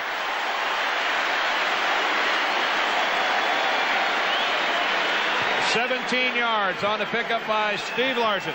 Well, Largent that time was working against Bobby Butler, and Case came over to help. Watch Largent come down. They're giving him plenty of room, which is a bit of a surprise because Largent is not known for his speed.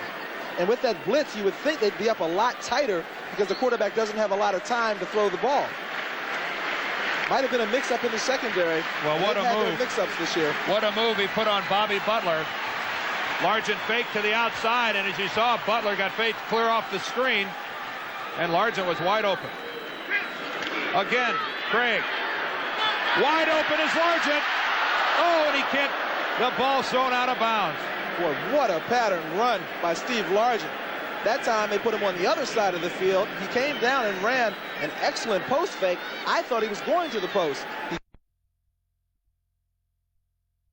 He came back out to the corner, and Craig just slightly overthrew, and I'm sure Craig is telling him, we're going to come back to that one later because I can get it to you. Steve Largent was open by a good 3 or 4 yards. An excellent move. I don't know anyone who runs routes any better in the National Football League. There may not be anyone. That time, Steve Largent put on a clinic in the secondary of the Falcons, much to their dismay. Yeah, they say he's like a coach on the field. Daryl Turner was telling me how much he's learned from just watching Largent work. In fact, they compare many of their routes to the way Largent runs them. Give Turner credit for wanting to learn from a master. It's 2nd and 10. Again, Craig to throw. Plenty of time. And he's going to the end zone. And he's got Charlie Young, touchdown.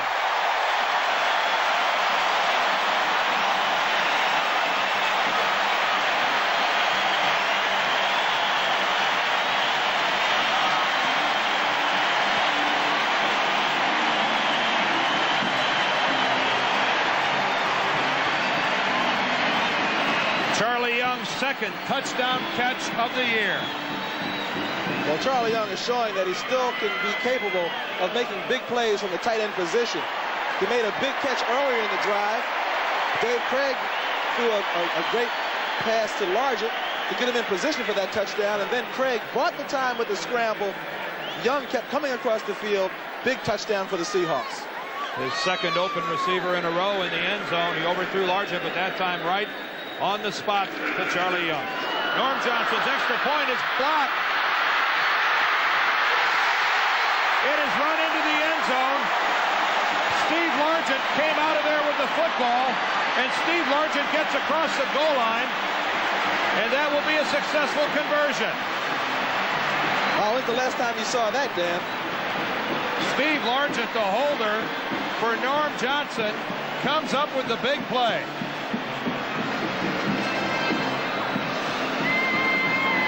Let's take a look at that touchdown first, and then we'll come back and watch Largent as he gets in.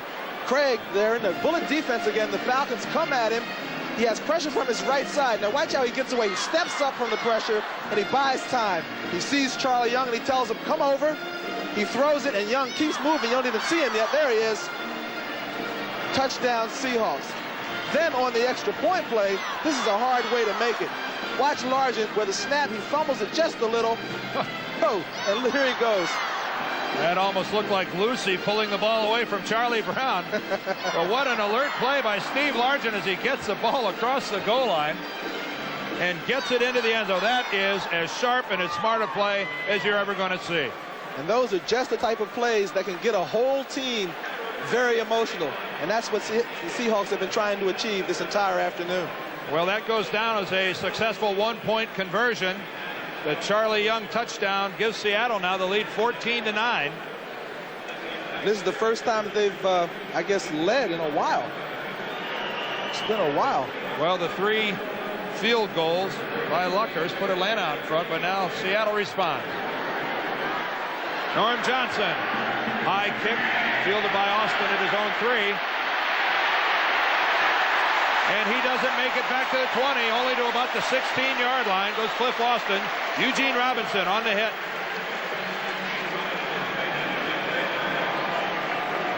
David Archer getting the signals before he comes back out. 8 plays, 85 yards.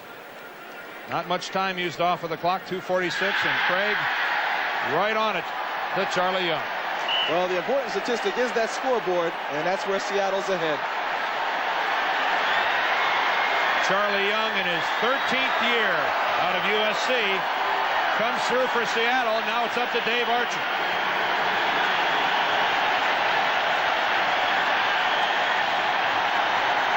The crowd's starting to get into the game a little. On first down, Archer works upfield, and here comes a flag.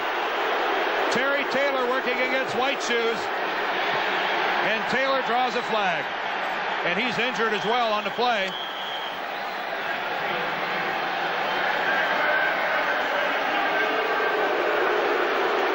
Terry Taylor still down. If you couldn't hear it, they called pass interference on number 20, Terry Taylor. Well, that's tough to get a penalty called and to get injured. Let's take a look at that on an isolated view. You see Billy Johnson being covered by number 20, Terry Taylor.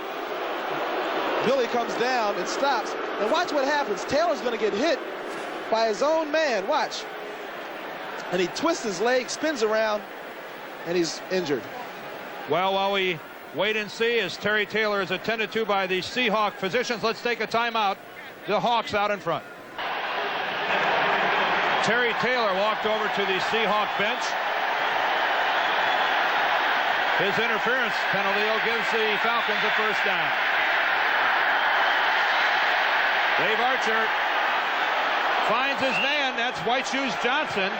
And he's got the completion up near midfield. Let's put that at the 48. Well, they had trouble getting the ball to him in the first half, but they seem to have found him in the second half. Billy says that Archer has a feel for the way he likes. Archer has a feel for the way he likes to run his routes. Here's Archer from ground level. You can see how he has to deliver that ball over the rush. Great catch, and slightly late hit by Simpson. Keith Simpson taking that cornerback spot vacated by Terry Taylor. Of course, Simpson, no stranger, as he's the former starter. It's another Falcon first down, and this time it's Gerald Riggs.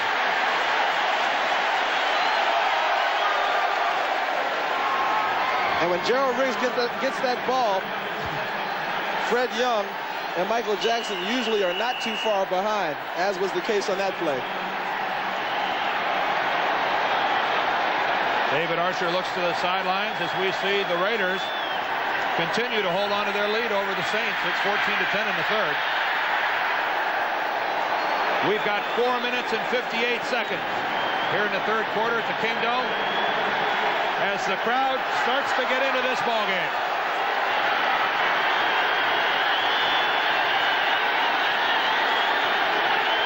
Dave Archer to throw. And there looks like his receiver, Cliff Benson, stopped running his route for some reason. Everybody downfield stopped. Well, we may have had a whistle before. I think we had a whistle before the play even started.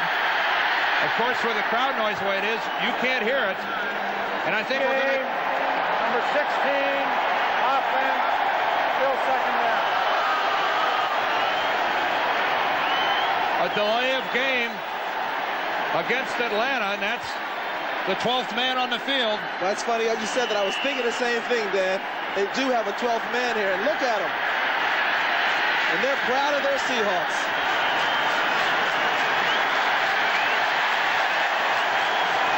It's 2nd and 15.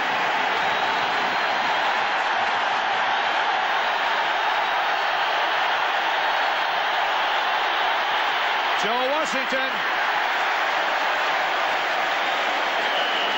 And a flag comes down. A flag on the play as Washington got up near midfield, and if this goes against Atlanta, you're going to hear some noise. Now, how can you hold on a run like that, on a simple draw? Boy, it's tough when you're 0-5. It is tough indeed. An illegal use of the hands against the Falcons.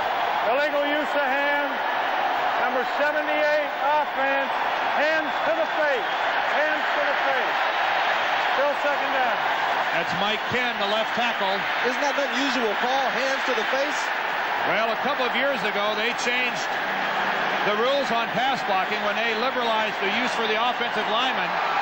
They took away the head the same way as a defensive back or a linebacker wanting to make a tackle. You can't strike to the head, and that time Mike Ken must have had the hand somewhere up in the vicinity of the head of a defensive end.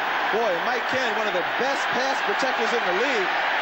I know Dan Henning has to be a little stunned right now. Well, here's the situation. 2nd and 25, and Dave Archer has his hands full.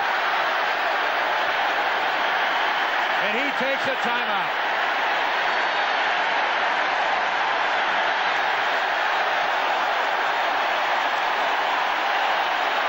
Dave Archer takes the timeout, and they love it in Seattle.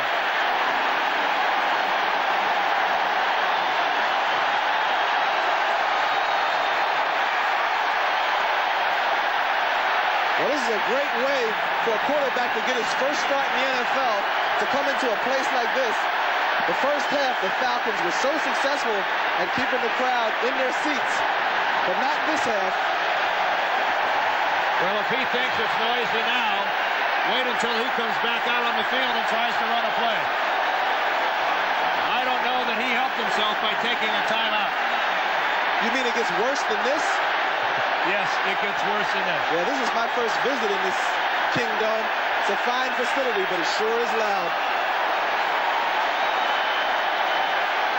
When I was with the St. Louis Cardinals, we played the very first regular season game here in the Kingdom back in 1976. And we found out right away that this is one of the best football towns in America.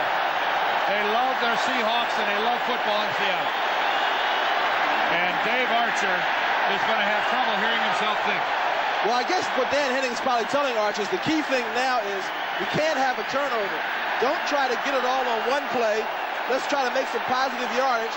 And if we have to kick, let's let our defense get out there because they've been playing fine all day.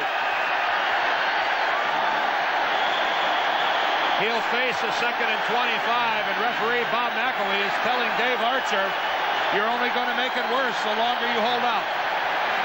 You know, sometimes the officials cooperate with the quarterback, giving them extra time to get the play off, while other times they force him to get it off in the 30 seconds.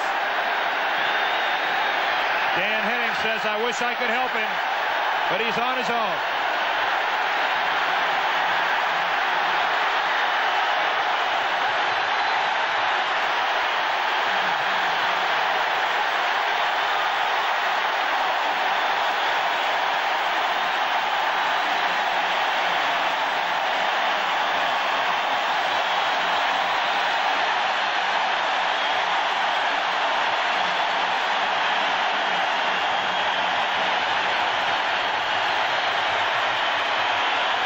Sometimes it can be a smart move trying to wait them out.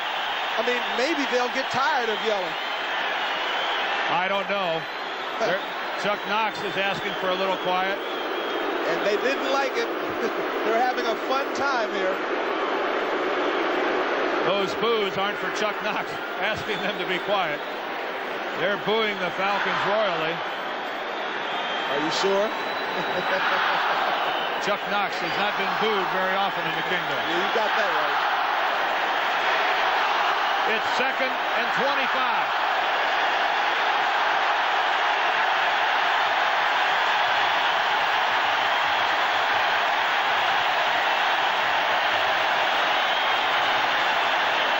Dave Archer, you got to run a play, pal.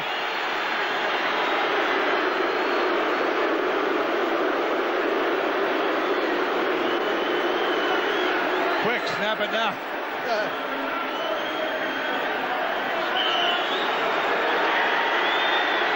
They've reset the 30-second clock to give him plenty of time.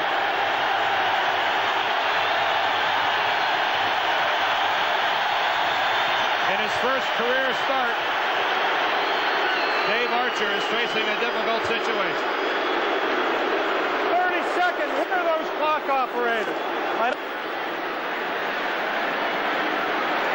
They've reset the 30-second clocks again. That makes about the 6th time. Well, we've got some confusion. 4:36 left in the third quarter. That is referee Bob McElwee.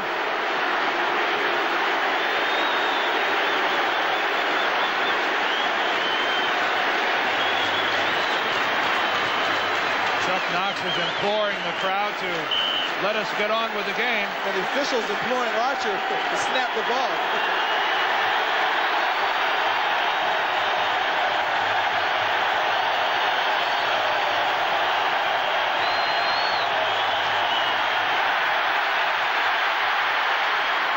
A completion to White Shoes. Eugene Robinson on the tackle. Well, the Falcons finally got a playoff, but Mercifully, we have run a play. It's been a while since we've waited that long to get one off. Unfortunately for Atlanta, the play itself did not result in much of a pickup. well, again, Dan, the big thing is that it didn't result into a turnover. And I think right now the Falcons are going to just have to be happy with punting this ball out if they can't get the first down on this play.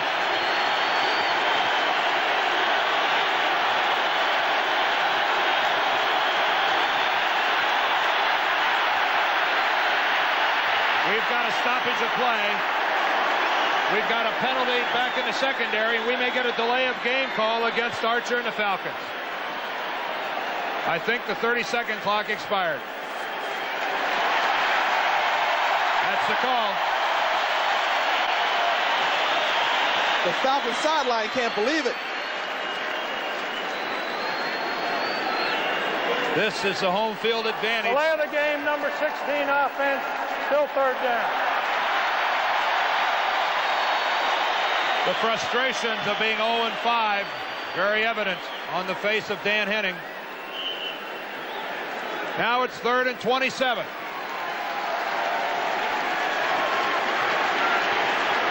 And the 30-second clock is underway again. It's already under 20 seconds. And they're not even out of the huddle yet. He's going to have to hurry. They're going to stop it. They're going to reset the 30-second clock.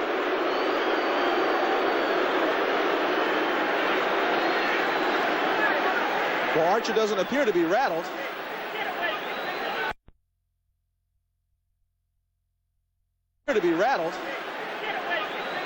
No, he does maintain his composure, at least he appears to. Dave Archer from Soda Springs, Idaho. Population 4,500, so we are told. That's right.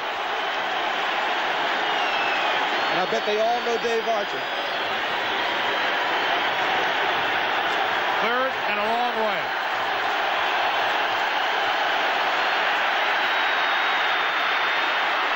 Going deep.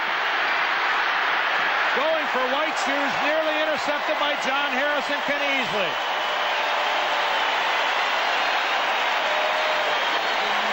And the Falcons will punt. Another well-thrown ball. Almost got it in there. But it seems like that Seahawks secondary is always up to it when they need to be. Well, the best thing in the world might have happened for Dave Archer, and that's for this series to be over. Yeah, because they weren't going to be getting anything going with the noise on that series. That last one was nearly intercepted. Now Rick Donnelly will punt. Scansey is deep, and he'll take this at his own 26. There go flags. Flags everywhere as Scansey comes up with a 14-yard return. But this, I'm sure, will be brought back.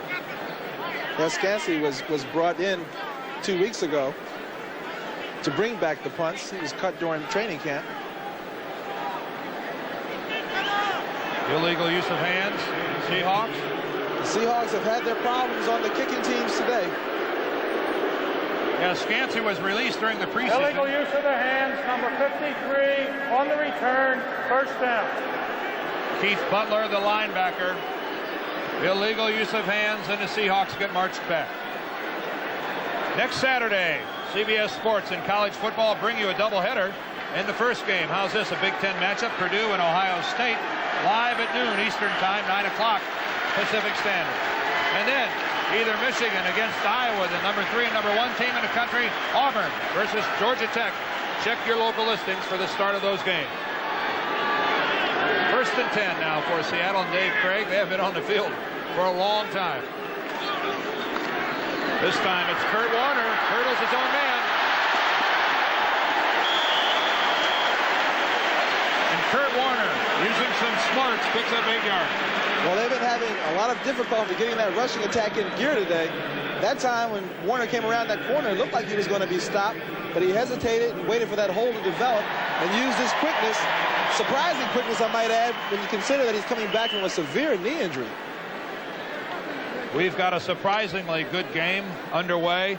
14-9, Seattle out in front of the winless Falcons. But the Falcons have been in every game this year, and this one is no exception. That they have. On second and short. Again, driving upfield for a Seahawk first down is Kurt Warner.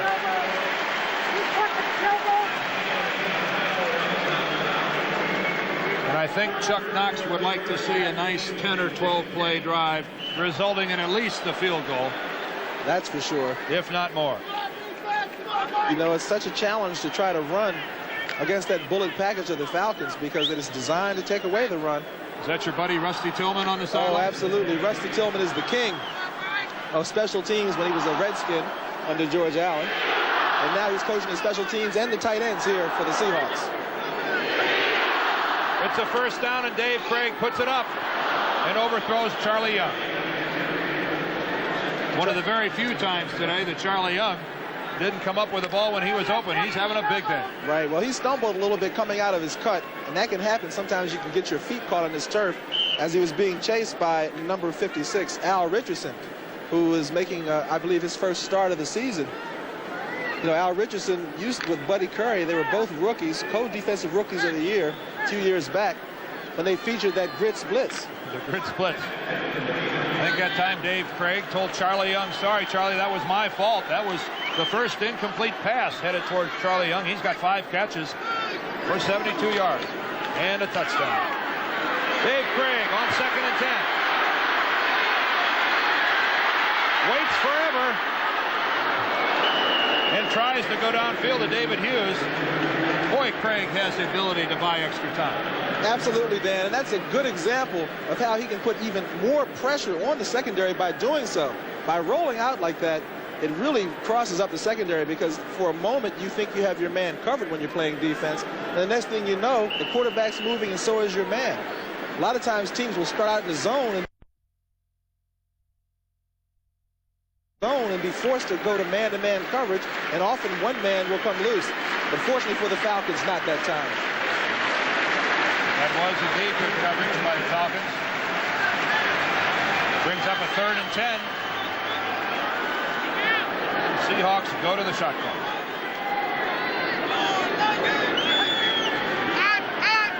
Dave Craig on the blitz.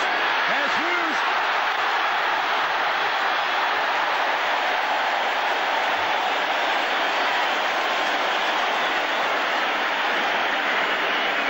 Out of the backfield is David Hughes for 26.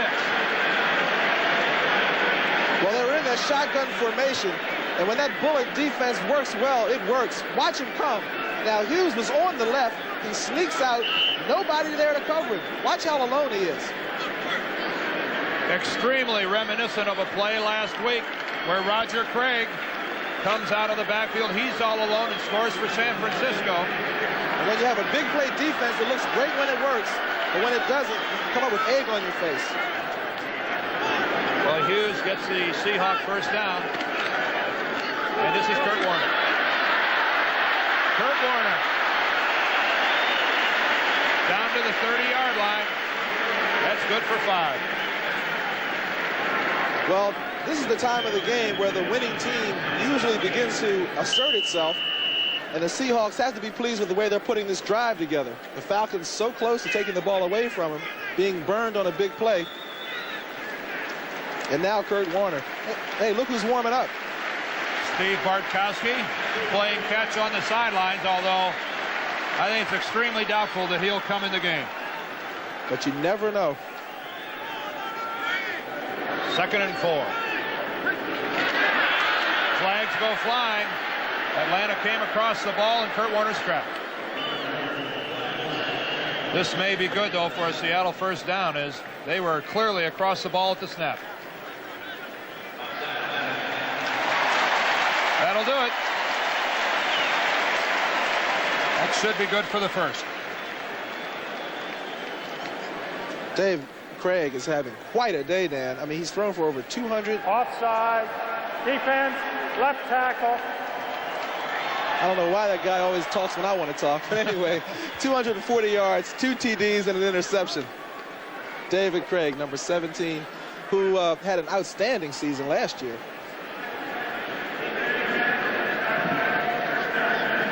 How about this? Kansas City now has taken the lead over San Diego. And you know the Seahawks will be watching that game closely, 2 of their division rivals. Well, Kansas City, one of the ball clubs that's tied for first over in the AFC West. Not the best division to be in to try to win. No, you got that right. Great competition. On first down. Craig under pressure. Throws the ball over the head of Kurt Warner and very effectively does his job. But when you have a quarterback that's mobile, a lot of times good things can happen. That time, many quarterbacks would have been sacked for a big loss. But Craig, with the presence of mind to avoid big Pillars and Bryant, both in the backfield, chasing him around. But they got to get frustrated to be chasing him around. But they got to get frustrated to be in there like that, so close to a sack, and then the quarterback be able to throw it away. Dave Craig, what a marvelous year he had last year. 32 touchdowns. If it wasn't for Dan Marino throwing 48, Dave Craig would have been the toast of the league. He still went to the Pro Bowl, and as Gene mentions, having another fine day here today. Dave Craig completes upfield to David Hughes. The ball comes loose, but I think they're going to rule it down. I think they're going to say he was down before the ball came out. Well, that play is a gimme on that defense. There's the gun sounding the end of the third quarter. We've seen the Seahawks come back and take the lead. That's the end of the third quarter with the score 14-9. Let's pause now for a word from your local station. Critical third down as they try to stop the Seahawks. Dave Craig goes to the end zone. Touchdown. There's a flag down back at the line of scrimmage, Joe. There's a flag at the line of scrimmage. And this is going to bring it back. Largent with a tremendous, beautiful leaping catch in the end zone. All for nothing. How frustrating that must be. Illegal motion, left guard and tackle. Still third down. Well, that Seahawk offense is not quite hitting on all cylinders. That's Edwin Bailey and Ron Essink, who form the left side of the line for Seattle. Yeah, Edwin Bailey is replacing the mighty Reggie McKenzie. Reggie McKenzie, former teammate of mine and tremendous guard for both the Bills and the Seahawks, and who now works in the Seahawks front office. And I understand he's giving some speeches in the area, and he's well received. Very popular guy. Well, this makes it 3rd and 9 now for Dave Craig. Across the middle, wide open. Byron Walker. Touchdown.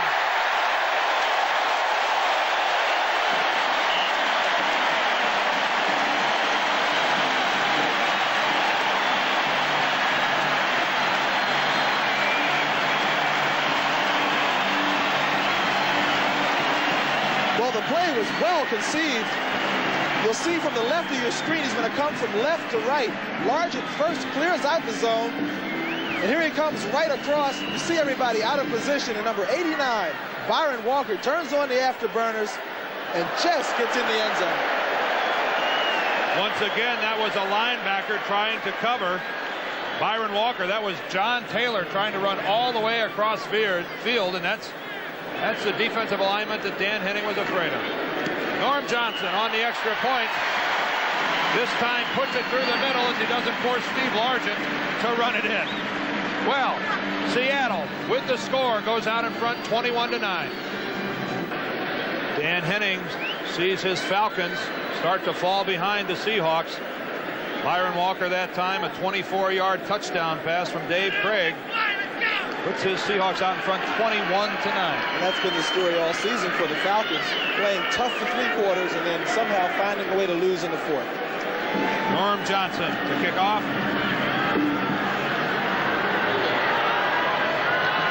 At the 2-yard line, Cliff Austin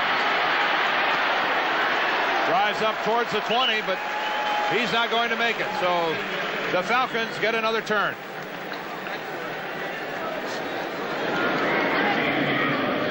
The Chicago Bears now add to their lead 19-10 over the 49ers. A hard-fought game now into the 4th quarter.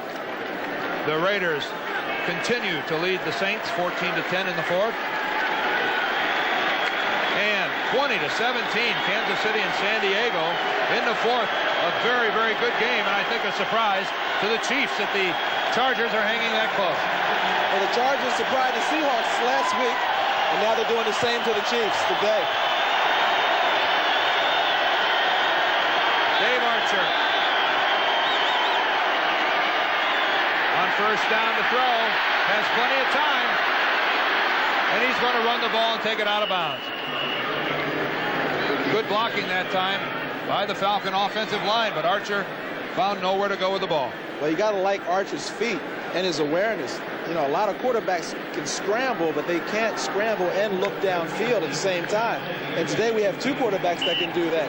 Craig has already demonstrated his ability, throwing a touchdown pass off the scramble, and Archer is still looking to do so. Well, Archer gives the Atlanta offense a much-needed shot in the arm when it comes to mobility. Steve Bartkowski out for this game, but the possessor of one of the great arms ever to throw it here in the league, but because of so many knee operations, his mobility has been severely restricted. 2nd and 5. The fake to Riggs on play action. Complete upfield. Stacey Bailey comes up with a catch. Boy, Stacey Bailey is playing with a flak jacket. If you see that big bulge right under his number, that's a flak jacket to protect bruised ribs. And as a receiver, you got to have a lot of courage to play with bruised ribs because they're often exposed to the defensive secondary. And those ribs are close to the surface. As Stacey Bailey is very lean, 6 foot tall, but only 157 pounds. I'll say those ribs are close to the surface. He looks thin with a flak jacket. It's 1st and 10. A busted play, and Archer eats it.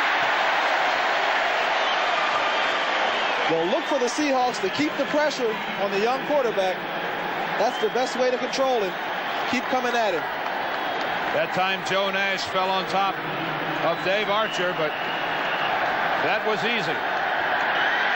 We'll have to see if they officially rule that as a sack or not. This will bring up those 2nd down. 2nd down and 11. Falcons are now going to their 3 wide receiver offense. The only 3 they have. Archer under pressure. Nobody's there. But he did a smart thing, getting rid of it. That's a veteran move. There was some severe pressure on Archer as the Seahawks came with the blitz. Oh, they're coming at him because the Seahawks know it's a passing situation, and they can really just fly in there. Look at them. There was Randy Edwards at the bottom of that. Dave Archer comes up pointing and said, there was someone over there. I was trying to talk his way out of the intentional grounding call, and he did so. Great move by Archer. Great move by Archer. You know, in that 3 wide receiver offense, Billy Johnson is the move man, the H-back. So you'll see him going in motion, trying to work across that middle sometimes. On 3rd and 11. Dave Archer tries to stop the 30-second clock, which was down to 2 seconds. Oh, it was a great move by Archer, because when he got to the line of scrimmage, there were only 4 seconds remaining, and he was able to talk the official into resetting it. Boy, I'm surprised they gave him that call. Oh. And the officials telling him, like, look, I can't do this for you every time. Youth has its advantages in some scores. Let's check a couple of the games. How's this? New Orleans coming back with a field goal. It's now a 1-point Raider lead. 24-20, San Diego now back out in front of Kansas City. There are a couple surprising games still in progress. On 3rd and 11, Archer goes deep. Overthrown. Going all the way for Joe Washington. Atlanta will punt. Well, the Falcons had a great deal of difficulty getting it going that time. And that's what happens when you're trying to come from behind, because you have to go away from your original game plan. In the American League Championship Series, Kansas City still with that 2-0 lead. They've now moved into the bottom of the 7th inning. Needless to say, Kansas City facing elimination. Donnelly will punt. Atlanta comes back into the tight formation.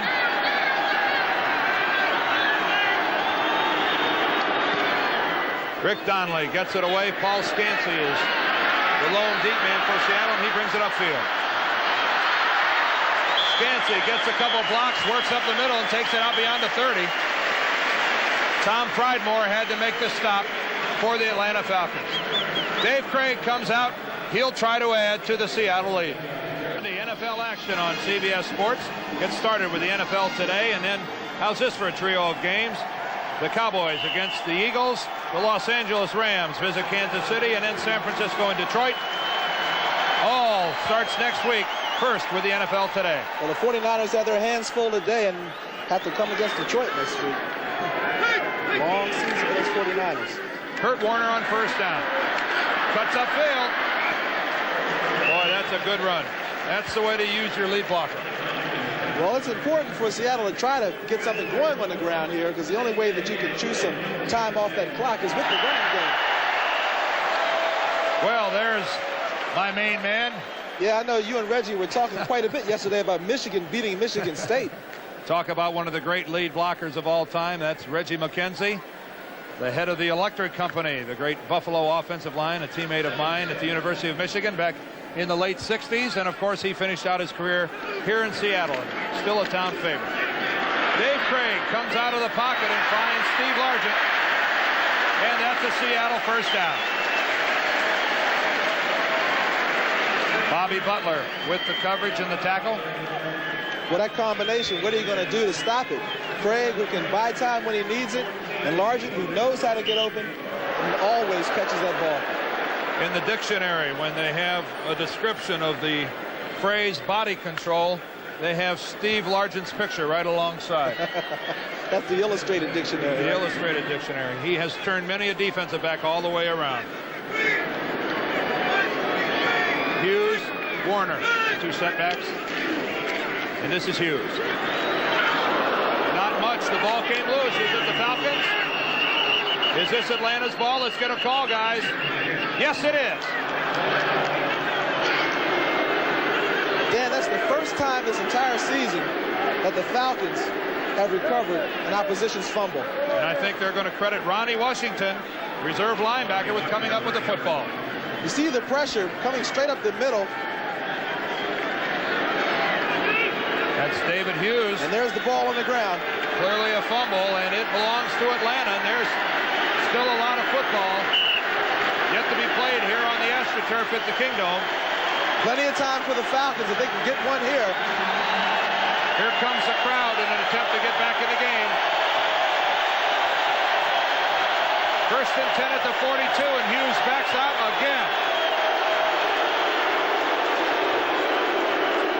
Gene, I have to say that he's just going to have to run a play. It's not going to get any better, and Bob McElway is not going to allow him to go back to the huddle. He's going to have to run a play.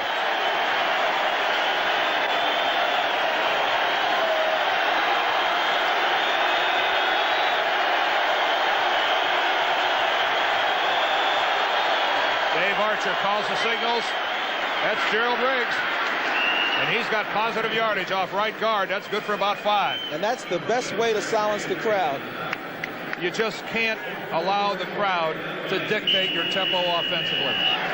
That's true, but also when you're an inexperienced quarterback, you want to be sure that the entire offense is on the same page. And when you got guys running in motion, possible checkoffs, you got to be careful. So I think up to now, Archer's been very wise in trying to get the official to help him quiet the crowd.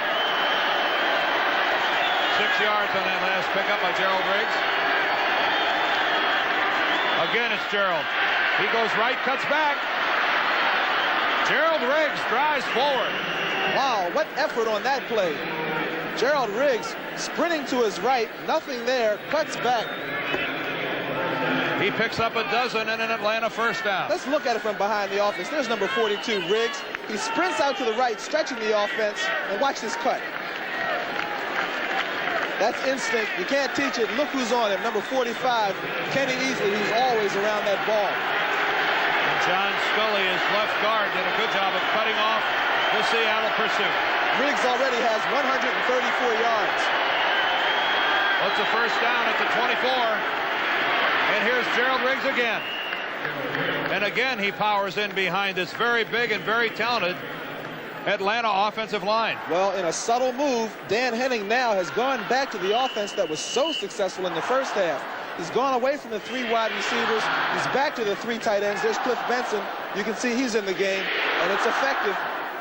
Brett Miller, Bill Fralick, Jeff Van Note, John Scully, and Mike Ken. The interior 5.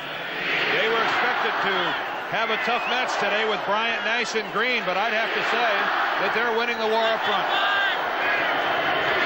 2nd and 5. Archer on the roll. Has his man, and that's Gerald Riggs.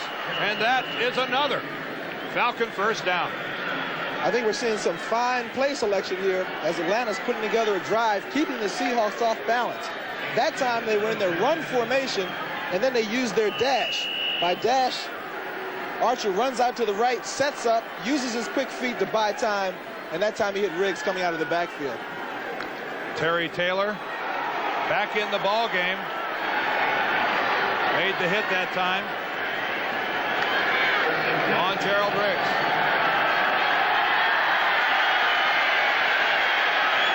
It's 1st and 10 from the 12. Benson in motion again. More good protection, and this is an Atlanta touchdown. White Shoes Johnson. And that is David Archer's first touchdown pass as an NFL quarterback, and that's got to be a thrill for him.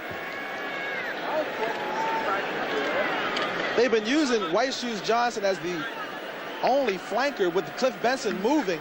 Now this time Archer sees he has that one-on-one coverage, and White Shoes, anybody's tough to stop, but especially White Shoes Johnson. Dave Brown was right on his back, but it's a tough play to make when that ball's in front of you. There is Dave Archer. He's the holder as Luckhurst will attempt the extra point. What do you know? It is good. And as Bob McAwee signals the successful conversion, we have got a football game on our hands. It's 21-16 in favor of Seattle. Archer celebrates his first career touchdown pass here in the National Football League. And that's got to be a big thrill for him. And he threw it to White Shoes Johnson, a guy he has a lot of confidence in. And the Falcons are back in this game. You know, they've been losing so many games in the 4th quarter. And the Seahawks have been having their problems at 3-2. They're going to have to assert themselves in this next drive. Needless to say, that is not Billy Johnson's first career touchdown here in the NFL. That's his 4th here, though, in 1985. Remember, that was all set up, though, by the David Hughes fumble and the recovery by Ronnie Washington, and that is what put the Falcons on the board. 21-16, 8:31 left in the 4th quarter, and I think the people here in Seattle, Chuck Knox included, are a bit distressed by the status of this game. Luckhurst kicks off. That's Paul Scancy to the far sideline, and he's got room. A flag comes down as once again Seattle's having trouble with their returns and staying away from the flags. Cliff Austin made the hit. Boy, I mean, I don't want to be in that special teams meeting room next week for the Seattle Seahawks. Chuck Knox is doing a slow burn on the sideline. Well, they say a picture is worth 1,000 words. I think we can all well imagine what's going through Chuck's mind. I mean, Rusty Tillman. On the return. Michael Jackson, again. Again. That's his second penalty on a kick. Now, Rusty Tillman is known for developing fine, outstanding special teams. Years ago, we remember when Efren Herrera used to do all kinds of crazy things for the field goal formation. But today, they're having their problems, and Rusty is going to have a long week of practice with those teams. Well, this is a team that many people picked as a Super Bowl candidate. This is the time of a football game when teams of that caliber assert themselves. Let's see if that's the case with Seattle. Dave Craig has a wide-open Steve Largent, who stays in bounds and comes up with a Seattle first down. He beat Bobby Butler. Well, if you want to assert yourself, you got to go at your best, and that's exactly what Seattle's doing. They had one-on-one coverage out to the left, out to the right, that is. Craig comes back, spotting that one-on-one coverage, and delivers to his top receiver. And Butler nearly overran the play completely. Well, he was being aggressive that time. Thought he might have had a chance to intercept it, but Craig had it on the money. Steve Largent, one of the all-time greats. Dave Craig goes downfield, well out of bounds. Well out of bounds is Dave Craig's pass. How about now if we go to NFL Today for an update and Brent Musburger. Dan, we've had a freak accident involving outfielder Vince Coleman of the St. Louis Cardinals. Prior to tonight's playoff game, the tarpaulin mechanism, which rolls out of the ground, accidentally caught Coleman's left leg underneath. He was screaming in pain before the machine was finally turned off. He was carried off the field on a stretcher. He has been taken to the Cardinal locker room for x-rays. We'll keep you posted on that story. Back to you in Seattle. Thank you, Brent, and what a terrible situation in St. Louis. Wow. 21-16 the score. On second down, Dave Craig takes a shot. He's trying to find Byron Franklin. And the Falcon blitz was on. Oh, yeah. Now, the Falcons staying with that big play defense, knowing that they can get burned, but they're staying aggressive. And when you're 0-5, I think you got to keep coming. We have to admire Dan Henning. You and I talked about that. We've talked about it for the last couple of days, about how he's a coach who's just not going to settle back into the situation, start playing vanilla just because they're 0-5. That's because he believes in what he's doing, and he's either going to win with it. And he's also very candid to say, hey, I don't have the personnel to just sit back and play vanilla football. That's right. That might be fine for the Raiders. That might be fine for the Redskins, but we can't cut it in Atlanta. So this is a big 3rd and 10 for the Seahawks. Dave Craig, a wide open man. That's Byron Franklin again. But look at that Falcon defense. They give you some yardage, but they don't give you the first down. And that's the case there, as that is short of the first down. And the Falcon defense goes to the sidelines, having done their job. Led by Buddy Curry, number 50, who's been their leading tackler for the last 5 years in a row, and again this year. Well, we won't know until much later in the season, Dan, but perhaps we're finally seeing this Atlanta Falcon team coming together. Dave Finzer will punt. Keep in mind, he's had a couple of bad punts earlier in the day. Anthony Allen, deep for Atlanta. Oh, under pressure. Finzer keeps the ball, and he goes down. Dave Finzer never even attempted to kick the ball. The Seattle Seahawks special teams have been a sore spot all day. What a play. Let's see what happens to Finzer on this play. There's the snap.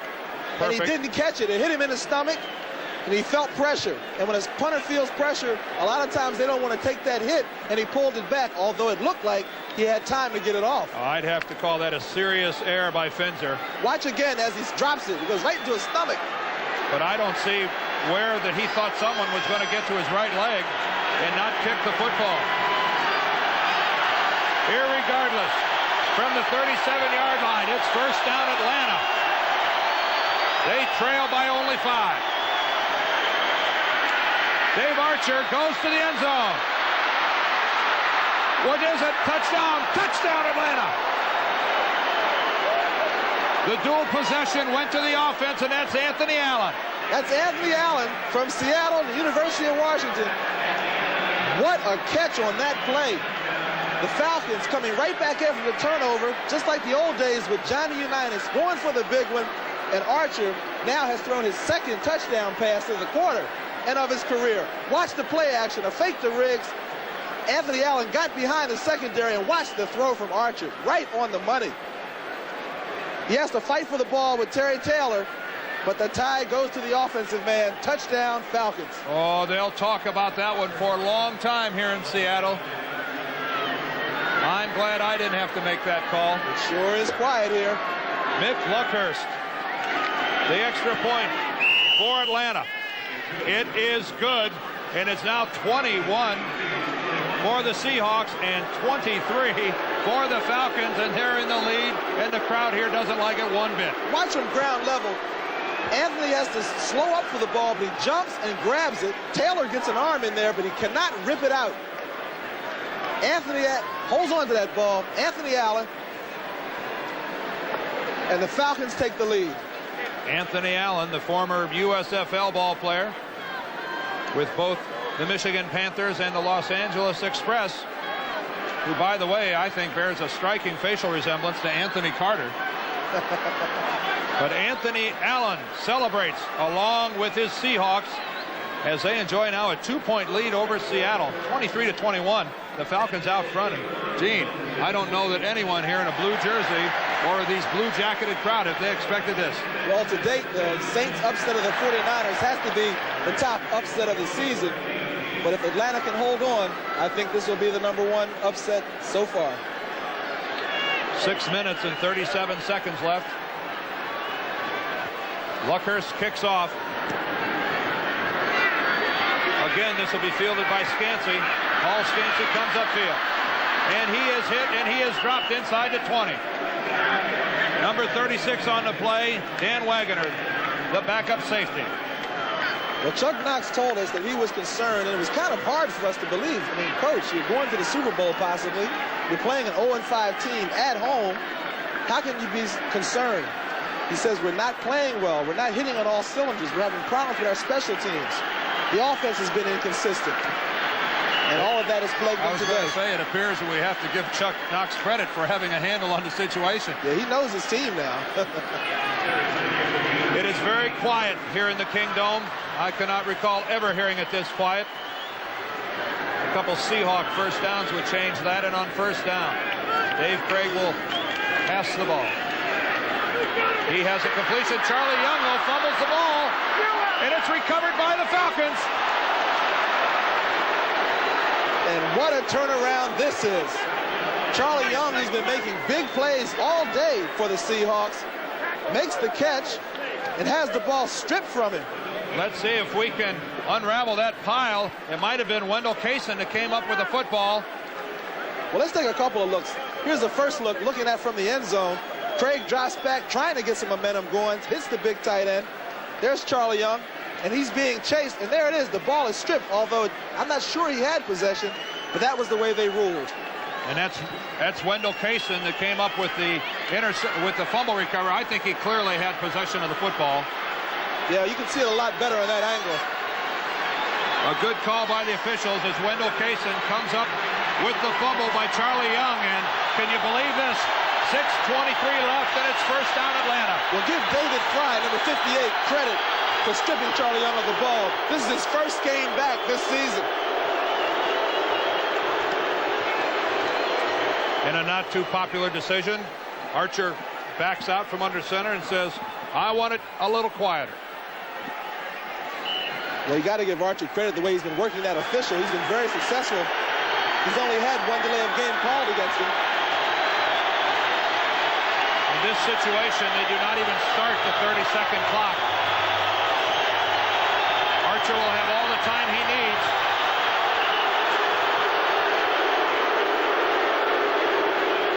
When the referee decides that the crowd is a factor, they do not even start the 30-second clock. 30-second clock, they allow the quarterback all the time that he deems necessary. Well, Dan, this is a big possession now because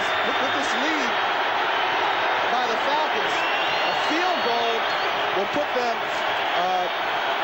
5 points ahead, meaning that the Seahawks would have to score a touchdown, which is more difficult than a field goal, to be sure. 6 minutes, 23 seconds in the fourth quarter. Archer in control, knowing that they want to keep possession, keep the ball down here, because the way Luckhurst has been kicking. Why do you get the feeling that it's going to be Gerald Riggs? You know it.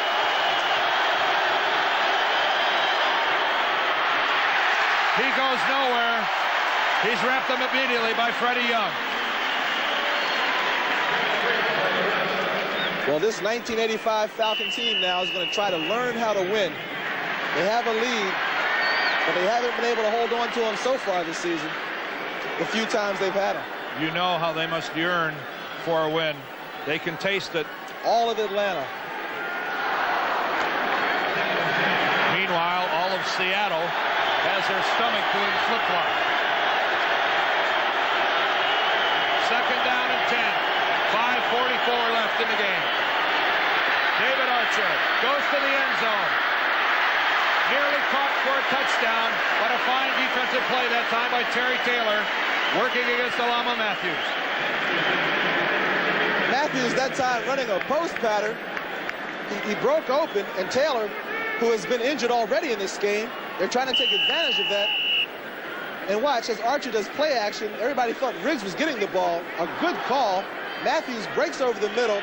I thought Matthews should have caught this one, but he couldn't quite get up high enough. Taylor's over his back with a great defensive play. Yes, Taylor clearly gets a hand in there on the ball. That's as good a defensive play as you can make by Terry Taylor. That's who's right. playing hurt. That's right.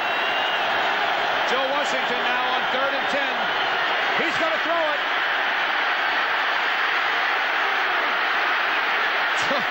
Joe Washington on the run pass wisely when no one was open, ate the football. Boy, I didn't know what he was going to do on that play. He had some options. He sprinted out, giving a run look. Then he pulls up about to pass. Archer, back on the other side of the field, was waving his hands wildly. Joe looked back and said, oh, no.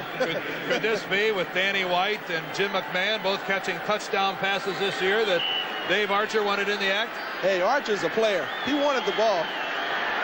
Well, Mick Luckhurst, who has kicked 14 consecutive field goals, attempts a 40-yarder. The Falcons have a 2-point lead. Make it 5. He did it again. 15 consecutive field goals by Mick Luckhurst. Going back to last season, he's 12 of 12 in 1985. And the Falcons are beginning to believe that they can win this game, and that's going to make it all the more difficult for the Seattle Seahawks to come back. Your point of before was well made. This 5-point lead now forces the Seahawks to either score twice or score a touchdown. But we still have plenty of time. 5 minutes and 26 seconds. Now the Seahawks are going to have to try to move the ball quickly, while the Falcons will have to decide whether they want to continue with a pressure defense that has been successful till now, or do you suddenly change up and play back, giving the Seahawks room to work underneath. It's going to be an interesting series. Well, if you believe Dan Henning, he's going to continue to play aggressive defense. That's what the man said.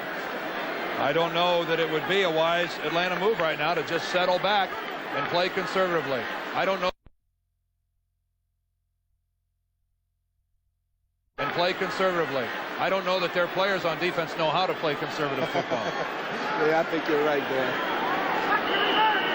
Mick Luckhurst with an incredible day. What a great game this has been. Luckhurst kicks off. Paul Scansey again with the return. This time tries to go right, and he's tripped up. And here comes a flag. In comes the flag late. Tim Terrell with the play. And can you believe this? Another call going against the Seahawks, and Rusty Tillman, he's smoking. Holding number 37 on the return. 1st and 10. That's their 9th penalty, and many of these have come on kicks. That's Eric Lane, reserve running back, and Rusty Tillman is livid. He can't believe it.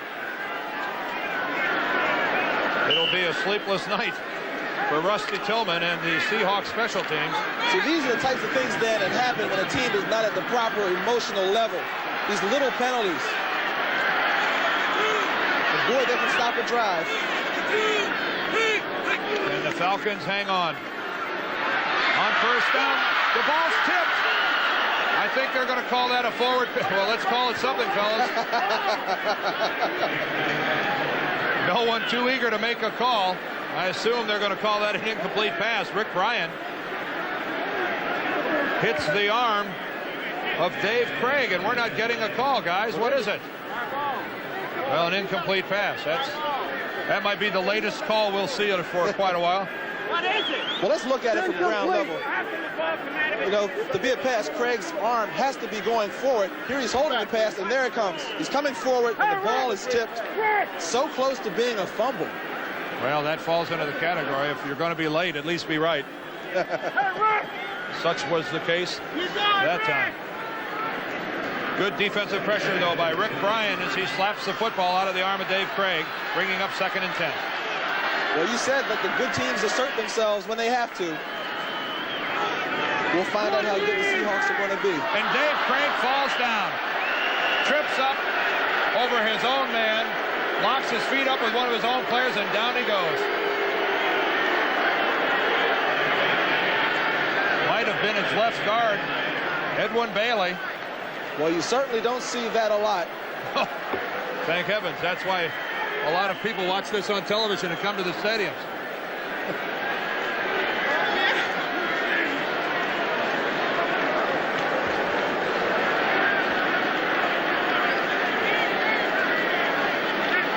This brings up 3rd down and 17 yards to go. Atlanta going with the 3-man line. They're going to play conservative. From his own end zone, Craig. And he completes it to Largent. And that's a Seahawk first down. Well, the Falcons had a choice. They could be aggressive the way they've been the entire game, or they could go into a prevent defense because it was 3rd and 17. They elected to go to the prevent. A 3-man rush gives Craig the time he needs to find Steve Largent, who's made big play after big play. Look at that catch, going up, not caring how he's going to get hit after he makes the catch to make that important first down. And I say the good teams assert themselves, so do the good players. Tonight on CBS, don't forget, 60 minutes following football, except here on the West Coast. 60 minutes tonight on CBS. This is Dave Craig on first down, and he's going for it all.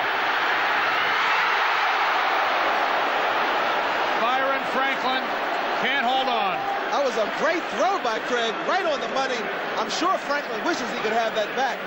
Double coverage, Scott Case and Bobby Butler. Let's look at it with the play coming right at us. Craig dashes out to the right, little play action fake. He has plenty of time. Look at his protection. And there goes Franklin, clearing the secondary. The ball might have been tipped, but in any event, Franklin got both of his hands on it and couldn't come up with the catch. Bobby Butler, Scott Case, the 2 Atlanta defenders. Well, they have to know they're going to be challenged. There's 3 minutes and 56 seconds left in the 4th quarter. 2nd and 10. Again, Dave Craig. This time across the middle, and he's got a completion. That's David Hughes. Well, that's the play the Falcons have been giving him all day. Hughes sort of drifting out over the middle, but that's not a big yardage play. No, it's only good for a couple. And the Seahawks need some yards. They have to get that ball downfield. They're going to spot that reception by Hughes at the 35. That's only a pickup of 1 yard. I think Atlanta would be content to give them that all day long. All day long. A critical 3rd down play coming up for Seattle. 26-21. The Falcons have the lead.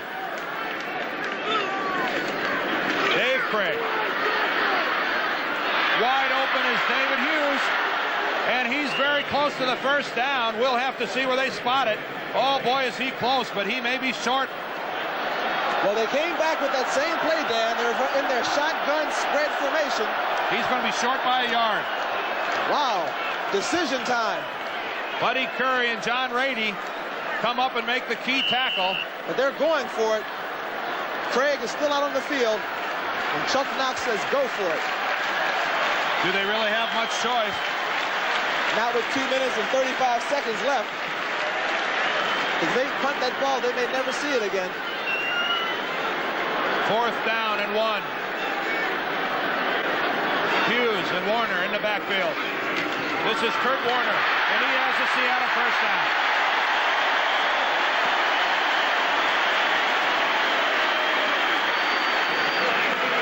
That going for it on 4th down can be made easy when you have a Kurt Warner in the backfield who knows how to get positive yardage.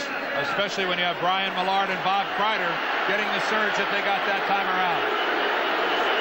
Now, official called a timeout, and we also have the 2-minute warning coming up. Yes, they won't charge this timeout to the Seahawks.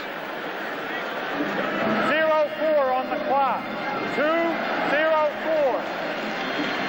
Well, they're going to put the clock back to 2 minutes and 4 seconds, and at the same time, the Seahawks took a timeout. Well, time is becoming very precious now. So those 4 seconds, you can get a playoff in those 4 seconds. And that's why they elected to call the timeout now, because they'll automatically have a timeout when the 2-minute warning comes at the 2-minute point, or next stop in action after 2 minutes. Craig, who's having quite a day at quarterback, Dan, 27 for 40, 341 yards, 3 TDs, but his team is still losing. And again, that's the key statistic so far, that scoreboard. Tonight on CBS, we'll start it off with 60 Minutes, then Murder, She Wrote, Crazy Like a Fox, and follows all that, Trapper John, MD. All this coming up tonight on CBS. Trapper John, MD, I know your favorite show, Gene. It is, but unfortunately, I will not be home in time to see it tonight, but it will be on tape so I can watch it later this week. 2:04 left in this contest. The Seahawks have the ball 1st and 10 at their own 47-yard line. They're trailing in the game, though, 26-21. And whoever thought that we'd have this kind of a game on our hands, Gene? Well, I don't want to say I thought it, but... That wasn't a setup.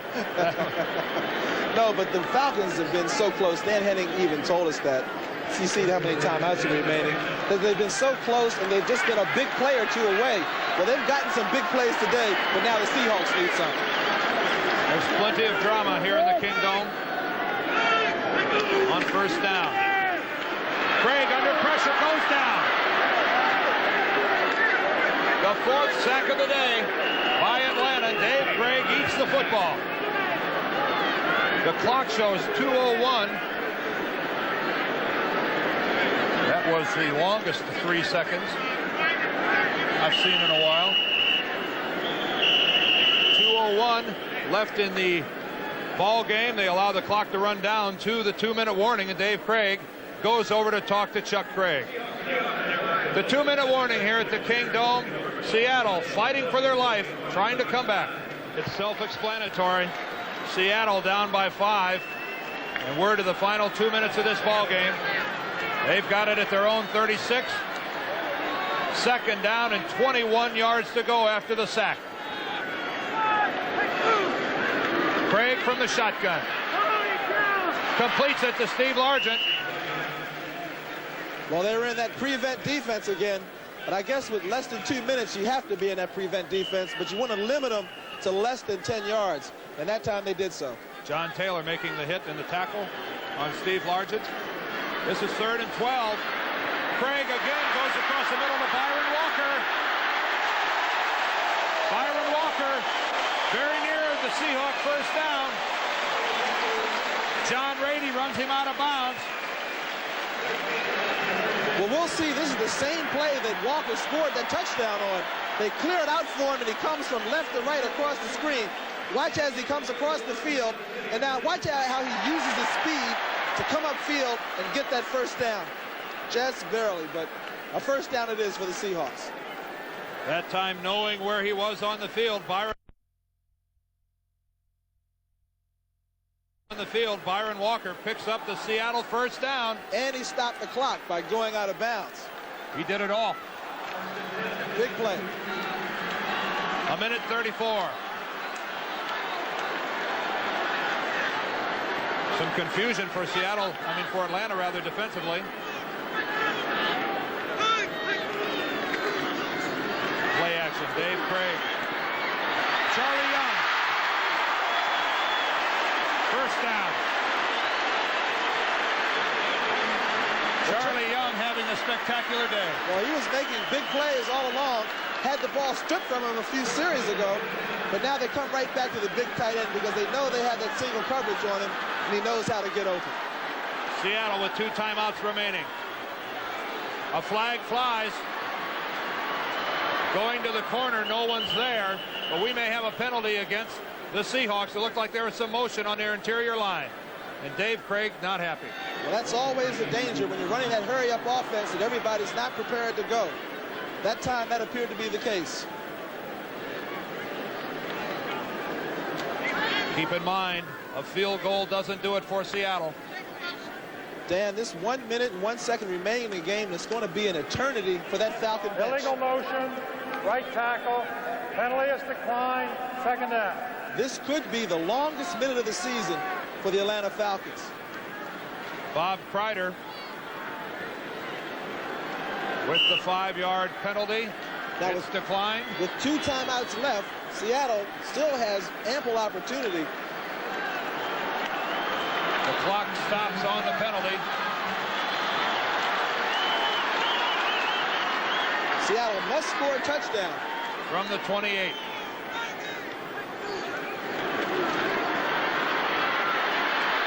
Dave Craig to Kurt Warner. No, sorry, excuse me, that's Byron Franklin. Byron Franklin with that catch.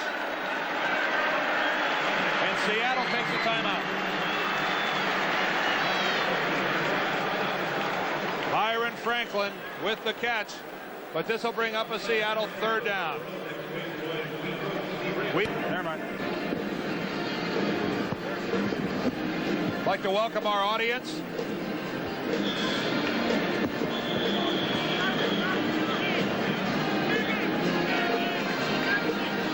.52 seconds left in the ball game. 26-21 Atlanta.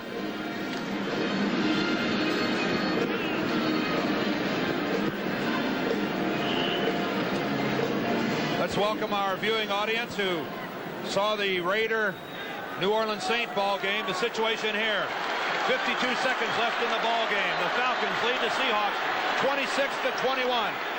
Seattle has the ball on the 22-yard line of Atlanta, and it's 3rd and 4. I'm Dan Deerdorf, and along with Gene Fugit, we've got quite a game on our hands. Dave Craig attempts to find Byron Franklin, and it's incomplete. This will bring up 4th down. And looks like the game is coming down to one play, a big play for both the offense of Seattle and the defense for Atlanta. This is an Atlanta ball club yet to win a ball game. 0-5. And we have a Seattle ball club that many thought would go to the Super Bowl. They're tied for first place in their division at 3-2, but they've got to be concerned with the way they played here today. 47 seconds left in the football game. 4th down. 4 yards to go from the 22. Craig in the shotgun. He's got a completion. That's Steve Largent.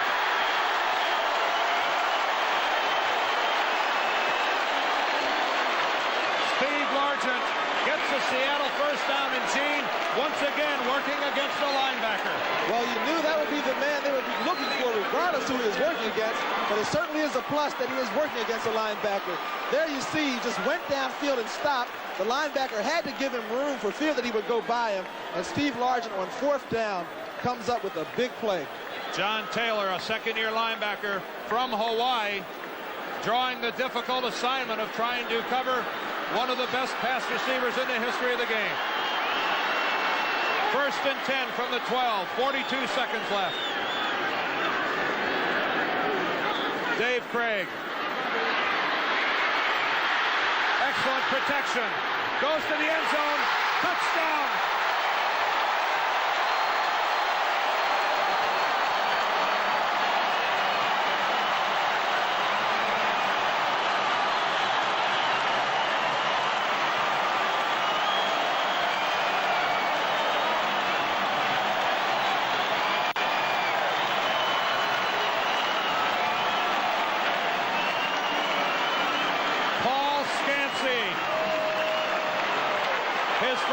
touchdown catch of the year.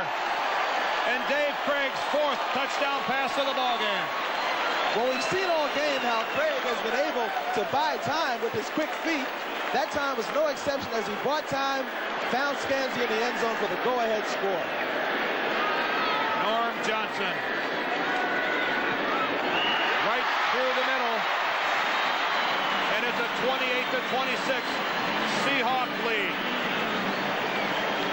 Watching from the end zone, we'll be able to see how Dave Craig buys time to allow his receiver to get open. He drops straight back. No one's open at the moment, and watch him scramble to his left. Here he comes. He thinks about running, but no, Scansy's open. He delivers it. Touchdown, Seattle. There's 35 seconds left in the game. Atlanta still has 2 timeouts remaining. Well, we talked about how the good teams and the good players emerge when the situation gets tight. And that's certainly what happened with the Seahawks here in that drive. As Craig made big play after big play. Steve Largent, what can you say about him? He's had a fantastic game today, making the big catch. But you have to feel a little for the Atlanta Falcons because they really put it out on the field today. They held nothing back. Well, we won't tell them that this ball game's over because it is not. 35 seconds left. Dave Craig with 4 touchdown passes for the Falcons. Mick Luckhurst with 4 field goals. Well, the Falcons still have 2 timeouts left, and with Luckhurst kicking like he has been. And remember, a field goal will win this for Atlanta. It is 28-26, and Norm Johnson kicks off. A deep kick into the Atlanta end zone, and it'll stay there. Dan Wagoner says we'll start at the 20. The clock does not start as no one brought the ball out, so still 35 seconds remain, and young Dave Archer, in his first professional start ever, faces a most difficult situation. Well, he's got to move the ball about 40 yards to get down into field goal range. Mick Luckhurst, who has kicked 15 consecutive field goals going back to last year. What an incredible story. He cannot kick during practice, yet he's perfect on the field.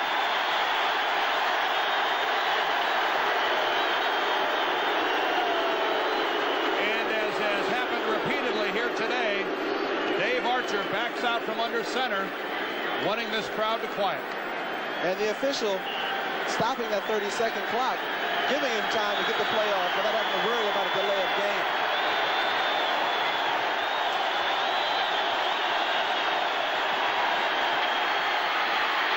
Dave Archer gets the ball away, but it one-hops to his receiver. He's being chased by Jeff Bryant and Jacob Green. 2nd and 10.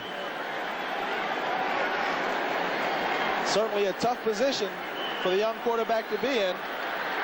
Looking for his play from the sideline now. I wonder if they're calling two. It has been a very gritty performance by both of these clubs. It's been a hard-hitting, hard-fought contest. You have to admire and respect both these teams. 3 wide receivers for Atlanta. Archer has the ball stripped away. Crawling after it, and it goes out of the back of the end zone. It's out of the back of the end zone, and that'll be a safety.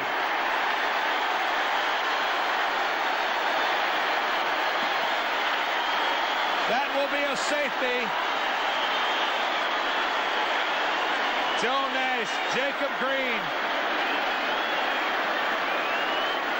They'll bring it out to the 20, and Atlanta must kick it away. Well, that was a tough situation for Archer. He knew they would be coming. He tries to set up and get the pass off, but the rush is too intense. Here you see the ball knocked out of his arms. That's Randy Edwards. And now look at Edwards go for it. Something tells me Randy Edwards and his crawling act after the football may make a few highlight packages this week. And big Jacob Green thought he had a touchdown, but couldn't quite get to it. Well, under the circumstances, you think a safety might be just as good as now the Seahawks are out in front by 4, 30-26. Yeah, now the Falcons have to kick the ball to the Seahawks. What a turn of events. Your heart bleeds for these 0-5 Atlanta Falcons as Reggie McKenzie from the sidelines looks on.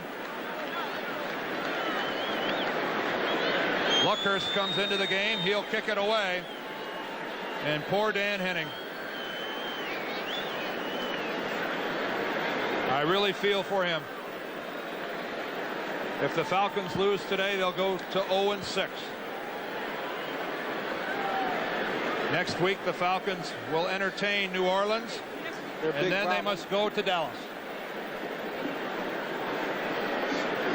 Meanwhile, on the other side, things get a little bit wild for the Seahawks. They must go to Denver and the Jets and then come back home to play the Raiders. So a tough 3-game series coming up for Seattle. Well, Seattle might have been looking ahead a bit coming into the game. Luckhurst tries the onside kick. The ball is loose, and it looks like it's recovered by Seattle. That's it.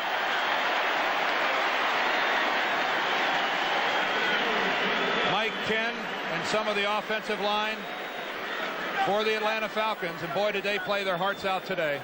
Dan, they were close, so close that they could almost taste it.